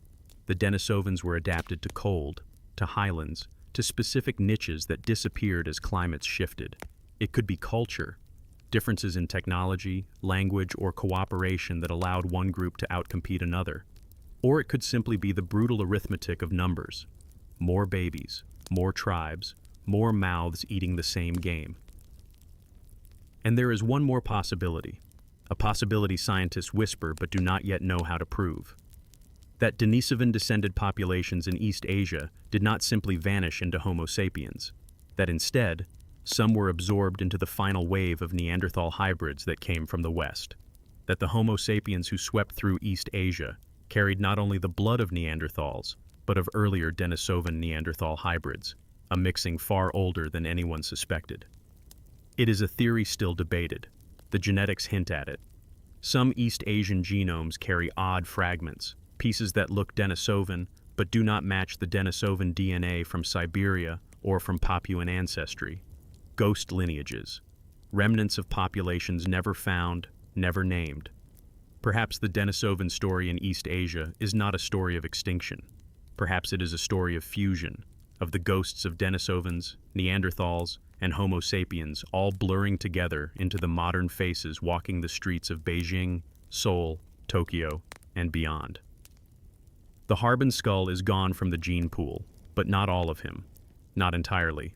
The echoes remain. Faint, fragmentary, hard to find, but real. The real mystery is not why the Denisovans disappeared. The real mystery is how much of them still survives in ways we have not yet learned to see.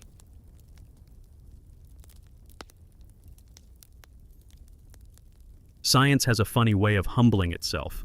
One discovery, a skull, a tooth, a whisper of DNA, and suddenly, the maps must be redrawn. The family tree collapses. Labels once printed in textbooks begin to flicker, shift, and dissolve. And nothing does this more dramatically than the fossil now known as the Harbin skull or dragon man, because what that skull has done is force paleoanthropology to turn back toward itself, crack open the museum drawers, and ask a rather uncomfortable question. What if we've been mislabeling fossils for almost a century? This is not hypothetical anymore. The evidence is now sitting on the lab tables. Because if the Harbin skull, massive, wide-faced, robust, and for decades simply an anonymous mystery skull, can suddenly be identified through a single smear of ancient plaque as a Denisovan, then what does that mean for the others? The others, the lonely, the outliers, the fossils that never quite fit. It starts with Dali. The Dali skull was found in 1978 in Shanxi province, central China, a remarkably well-preserved cranium dating to around 260,000 years ago. For decades, it was a puzzle, too modern to be Homo erectus, too primitive to be Homo sapiens, and lacking the Neanderthal features that would make things easy. Some called it Homo daliensis. Others argued it was just a regional variant of Homo heidelbergensis. Others quietly shoved it to the edges of the discussion, hoping time would solve it. But the Harbin skull changed that. Its massive face, the shape of its eye sockets, the sweep of its brow ridge, the proportions of its brain case, nearly a mirror of Dali. And then there is Jinyushan, found in 1984 in Liaoning province, northeastern China, dated to about 260 to 280,000 years ago.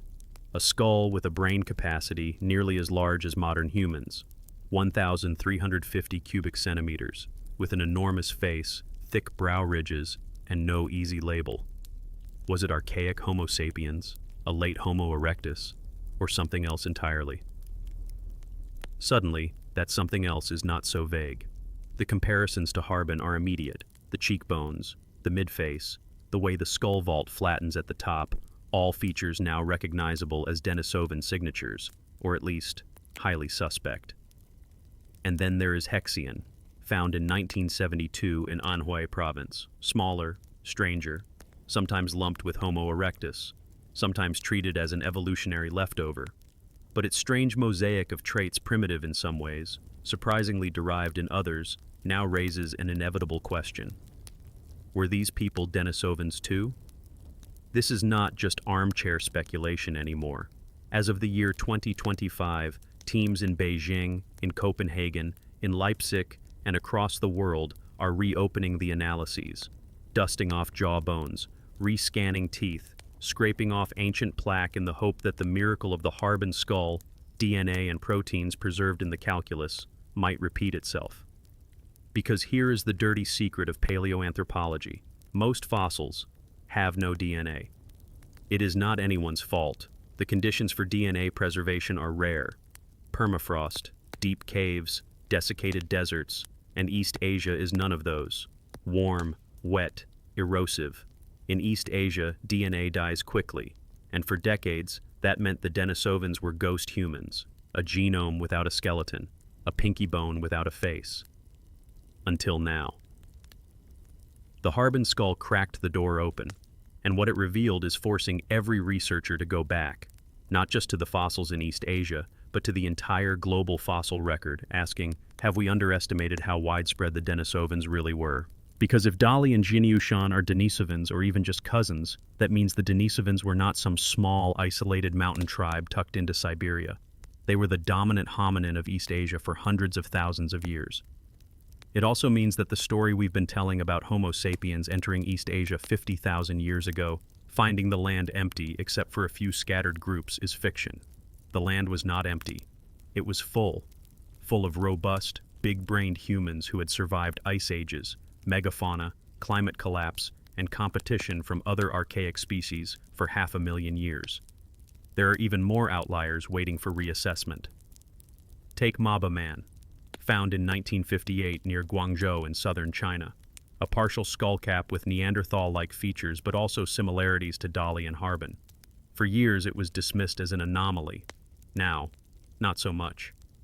Or the Penghu jaw, dredged from the seafloor off Taiwan, massive, heavy, with molars nearly as large as the Denisovan teeth from Siberia. No DNA, yet, but in light of Harbin, its identity feels less mysterious than it did a decade ago.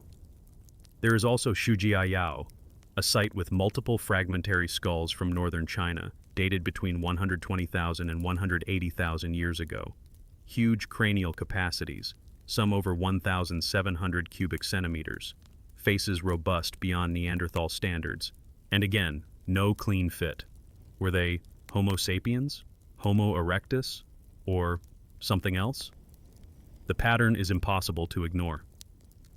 All across East Asia, from the Yellow River to the Tibetan Plateau to the island shelves now underwater, the bones tell a story that does not match the old categories. Not Homo erectus, not Neanderthal, not quite Homo sapiens. Something else, something big, something robust, something Denisovan, or at least something braided from the same evolutionary stream.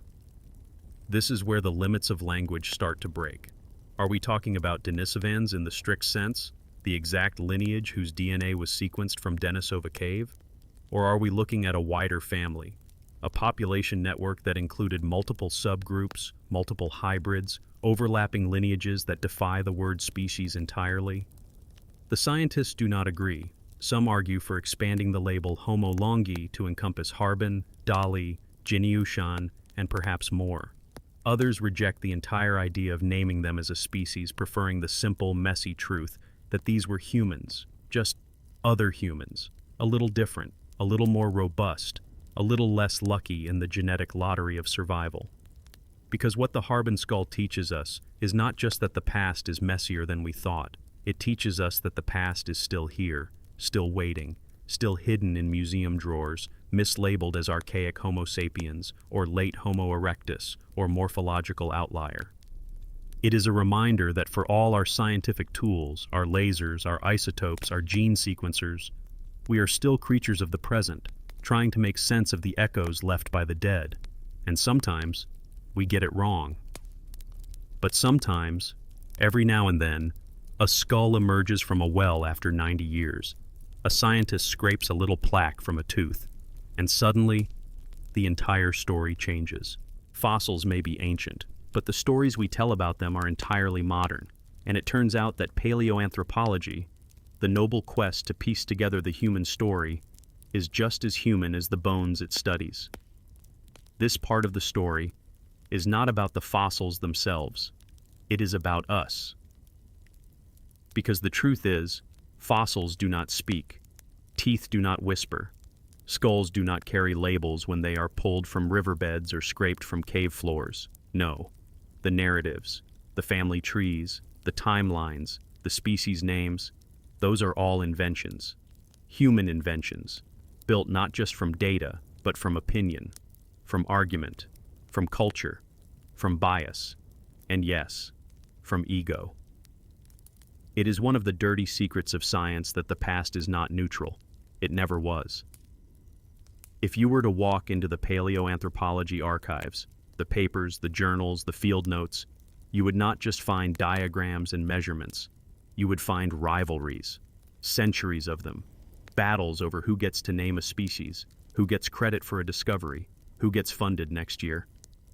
And nowhere has this been more visible than in the story of human evolution in East Asia. Ever since the late 19th century, when a Dutch anatomist named Eugène Dubois set off to Indonesia in search of the missing link, there has been a subtle, sometimes not so subtle, competition between continents. Was humanity born in Africa, as Darwin predicted? Was Asia the true cradle of humanity, as Ernst Haeckel believed? Or was Europe the heart of the story, as many early European scientists desperately hoped? For decades, the answer depended on who you asked and where they were funded. When the Peking man fossils were unearthed in the 1920s and 1930s near Zhoukoudian in China, some of the most extraordinary Homo erectus fossils ever found, Chinese science stepped forward onto the global stage. But when those fossils were tragically lost during the chaos of the Second World War, a shadow fell over the field. In the decades that followed, East Asian fossils like Dali, Jinyushan, Maba, and later Harbin were often seen through a Western lens. Were they simply late Homo erectus? Were they transitional forms toward modern Homo sapiens? Or were they something else entirely? A regional lineage ignored by the Africa-centered narrative of human origins. The debates were not just scientific, they were political. In China, the pressure was often to tell a story of regional continuity, a scientific narrative that aligned with cultural pride and national identity. The idea that Chinese populations descended locally from ancient Chinese Homo erectus, a view popular for much of the 20th century. In the West, the out-of-Africa model dominated, backed by fossil evidence and later genetic data showing that modern Homo sapiens emerged from Africa roughly 70,000 years ago, replacing archaic populations across the globe. But here is where the Harbin skull and the Denisovan DNA story becomes a kind of scientific grenade. Because when paleogeneticist Chow Mei-Fu pulled DNA from the dental plaque of the Harbin skull in the year 2025 and announced it was Denisovan, it was not just a scientific discovery, it was a reshuffling of power, a disruption. Suddenly, fossils that had long been treated as side notes, interesting but not central, were central. No longer just strange Chinese skulls that did not fit the Western models, no longer just regional variants in an African story. They were part of the global human puzzle, as important as Neanderthals, as important as early Homo sapiens. And that changes everything. But of course, not everyone was thrilled. If you were the lead author of the 2021 paper declaring the Harbin skull a new species, Homo longi, you might have felt a bit bruised to watch the label Denisovans steal the headlines. If you had spent 20 years arguing that East Asian fossils represented an independent evolutionary trajectory, you might not be thrilled that Western geneticists were now swooping in with their ancient proteins and DNA, redefining your fossils overnight. This is not petty. It is not even unusual. It is how science works. Behind every bone is a committee. Behind every species name is an argument. Behind every publication is a race. For credit, for tenure, for national prestige. And this is not just a story of East versus West. It is the story of paleoanthropology itself. It happened with Neanderthals. When the first Neanderthal skeleton was found in Germany in the year 1856, it was dismissed by many scientists as a pathological modern human, a rickets victim. It took decades for the field to accept that it was a distinct human lineage. It happened with Denisovans themselves. When that tiny pinky bone from Denisova cave was sequenced in 2010, the geneticists announced a completely unknown lineage of humans. For months, the morphological anthropologists, the bone specialists, refused to believe it. How can you name a species from DNA alone? They asked. The same pattern now plays out with the Harbin skull. The morphologists say one thing, the geneticists say another. The journals become battlegrounds. The conference halls become debate arenas. And yet, through all of this, science moves forward. This messiness, the rivalry, the bias, the competition, it does not invalidate the science. It is the engine of it, the friction that creates light. Because the truth is, fossils are not puzzles waiting to be solved. They are fragments, broken, scattered clues. It takes human minds, flawed, competitive, brilliant, and biased, to weave those fragments into stories. Sometimes those stories are wrong, sometimes they are right, and sometimes they are neither. Just provisional. Temporary scaffolding until the next tooth, the next jaw, the next bit of dirty plaque cracks open another 150,000 years of forgotten history. It is a humbling reminder that even as we peer deep into the past, we are still, irrevocably, creatures of the present.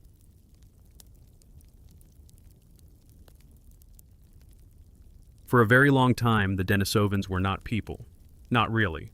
They were a mathematical signal, a genetic whisper in the bloodstream of modern humans, a ghost population. Nothing more than a statistical anomaly buried deep in the genomes of people from Papua New Guinea, indigenous Australians, Tibetans, and scattered faintly across Asia. No face, no body, no home.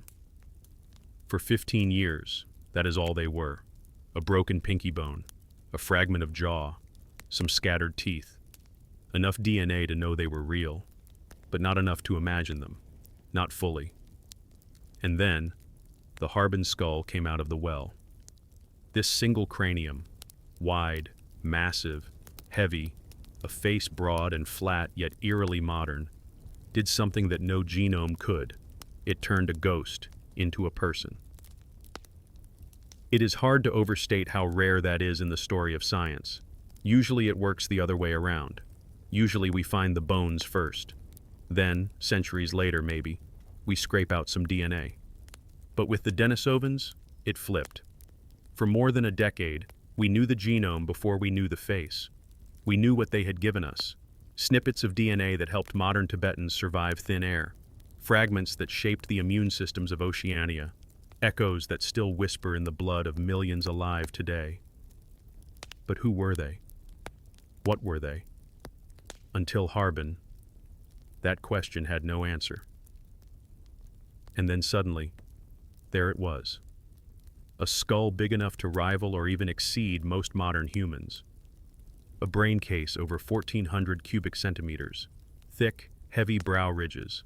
A flat, wide face. Delicate cheekbones tucked low. A nose broad but not projecting. A mixture of archaic strength and almost modern softness. For the first time, they were not a ghost. They were a person. And with that face came questions that are not just scientific, they are existential. Because this is not just about the Denisovans, it is about us, Homo sapiens, modern humans, the only humans left, the sole survivors of what was once a family of many. For most of the last million years, the planet was not a lonely place for humans. We were never alone, not until recently. 150,000 years ago, the time of the Harbin individual, there were at least 4 kinds of humans alive. Denisovans in East Asia, Neanderthals in Europe and Western Asia, Homo sapiens in Africa just beginning to stir toward their global expansion, and perhaps others still lingering in pockets, Homo naledi in southern Africa, maybe the last Homo erectus somewhere in Java, maybe even ghost lineages we have yet to name. Imagine that world. You walk through the forests of what is now northern China. You smell the snow, hear the crack of ice on the river. You see the fires of another family in the distance. And for a moment you wonder, are they your kind? Or are they something else? And now, because of the Harbin skull, we can picture that. The face across the fire. The person behind the genome. This is the real power of paleoanthropology. It is not just about bones. It is not just about data. It is about breaking the illusion that history belongs to us alone. It is about remembering that our story was never ours. It was shared with them. The Denisovans are not an evolutionary footnote. They are not an exotic mystery locked away in the mountains of Siberia or the altitudes of Tibet. They are family. Look at their face. Look at the Harbin skull. Stare into those wide orbital sockets. You are looking at someone who shaped the DNA of millions alive today. Someone whose descendants may have watched the first Homo sapiens arrive from the south. Someone whose cousins may have fought, or traded, or loved, or simply watched us pass by. And then slowly, they vanished. Or maybe they did not vanish. Maybe they were absorbed, hybridized, folded into the growing, chaotic population of modern humans as Homo sapiens swept across Asia. Maybe the Denisovans did not die. Maybe they became us, or some part of us. This is where the skull matters more than the genome. DNA can tell you that someone existed. A skull can tell you that they were real, tangible, human. Not Homo sapiens, but human. And if this reminds us of anything, it is that the boundaries we draw between species, between groups, between us and them, are fragile, ephemeral. Evolution does not respect those lines. The Harbin skull forces us to look at the human family not as a tree, but as a braided stream. Branches splitting, merging, braiding back together. A web of lineages, flowing together, breaking apart, leaving behind traces in bones and in blood. And this is why the story of Dragon Man matters so much. It is not just a fossil, it is a mirror. A reminder that being the last human standing does not make us the best, or the smartest, or the most worthy.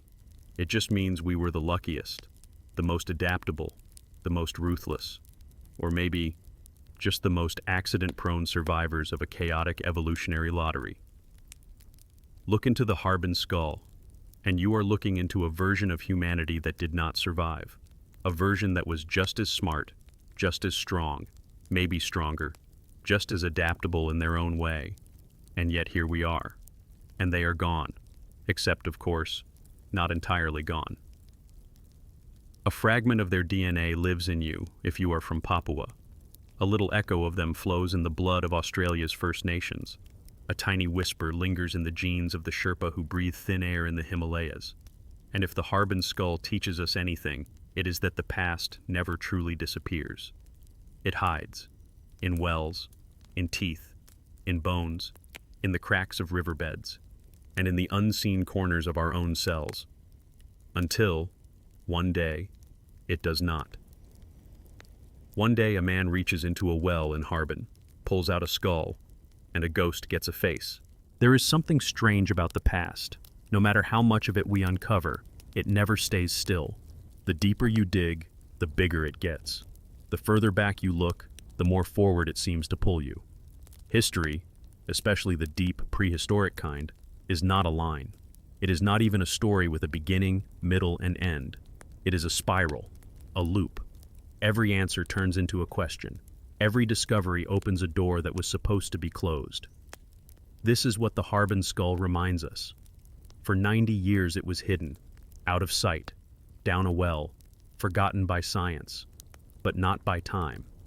And not, as it turns out, by the future, because the future was always coming for it.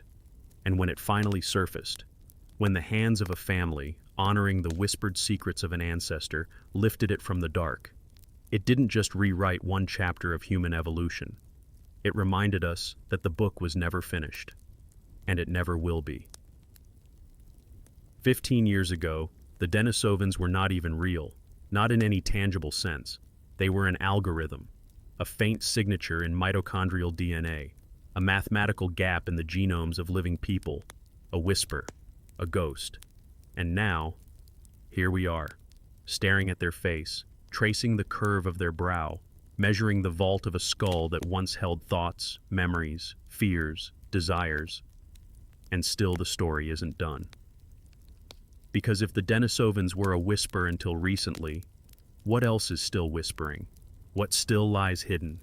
In wells, in riverbeds, beneath the ocean floor, locked in teeth, stuck between proteins fossilized inside a single stubborn jaw. There are bones that no one has dug up yet, skulls resting beneath forests that haven't been cut, fingers, perhaps, still curled beneath layers of silt, waiting for hands that will not arrive for 100 years, or 1,000, or maybe never. Or maybe the next ghost is not even a fossil. Maybe it is a gene, a strange, unexplained mutation shared by distant populations.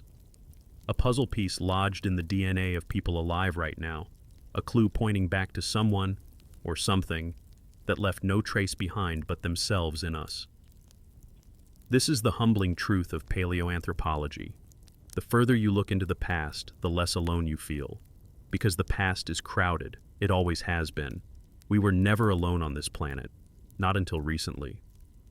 50,000 years ago, you could have walked from Siberia to Europe to Africa to Australia and met someone everywhere you went who was not quite you, a Denisovan in the forests of China, a Neanderthal in the hills of France, Homo floresiensis hunting on an island you can no longer walk to, Homo naledi lighting fires deep in caves in Africa. And now, there is only us. But the shadows of all of them live on, in our bones, in our genes, in our stories. and in our curiosity. Because the story does not end with Dragon Man. It doesn't end with the Denisovans, or with Neanderthals, or with the last Homo erectus. It doesn't end at all.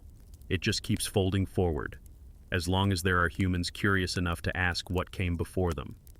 And that is the real lesson of this story. The fossil record is not a map of certainty. It is a collection of accidents, of things that survived just long enough to be found. And we, you and me, are the latest accident in that record, the latest moment in an unbroken chain of memory stretching back millions of years. We are the memory of the universe remembering itself. And so the question is not whether the story is over. The question is, what chapter are we in? How much do we not know? How much are we still getting wrong? Somewhere, right now, another skull sits in silence. Maybe in a cave. Maybe in a museum drawer mislabeled and misunderstood. Maybe in the pocket of someone walking along a river, not yet realizing what they've found. It is waiting. And we, strange, restless, curious apes that we are, will keep looking. Because the story never ends. It only waits to be remembered. Thank you, fellow sapiens, for wandering this timeline with me, for drifting into deep time, for slowing down and remembering. If this helped you fall asleep, helped you study, or simply helped you step out of the noise for a while, thank you for being here. If you think more people should know this story, you know what to do. Like, subscribe, share it with the sapiens in your life. And tell me, are you listening before bed, while working, or somewhere in the world I can only imagine? And as always, stay curious, stay calm. I'll see you in the next story.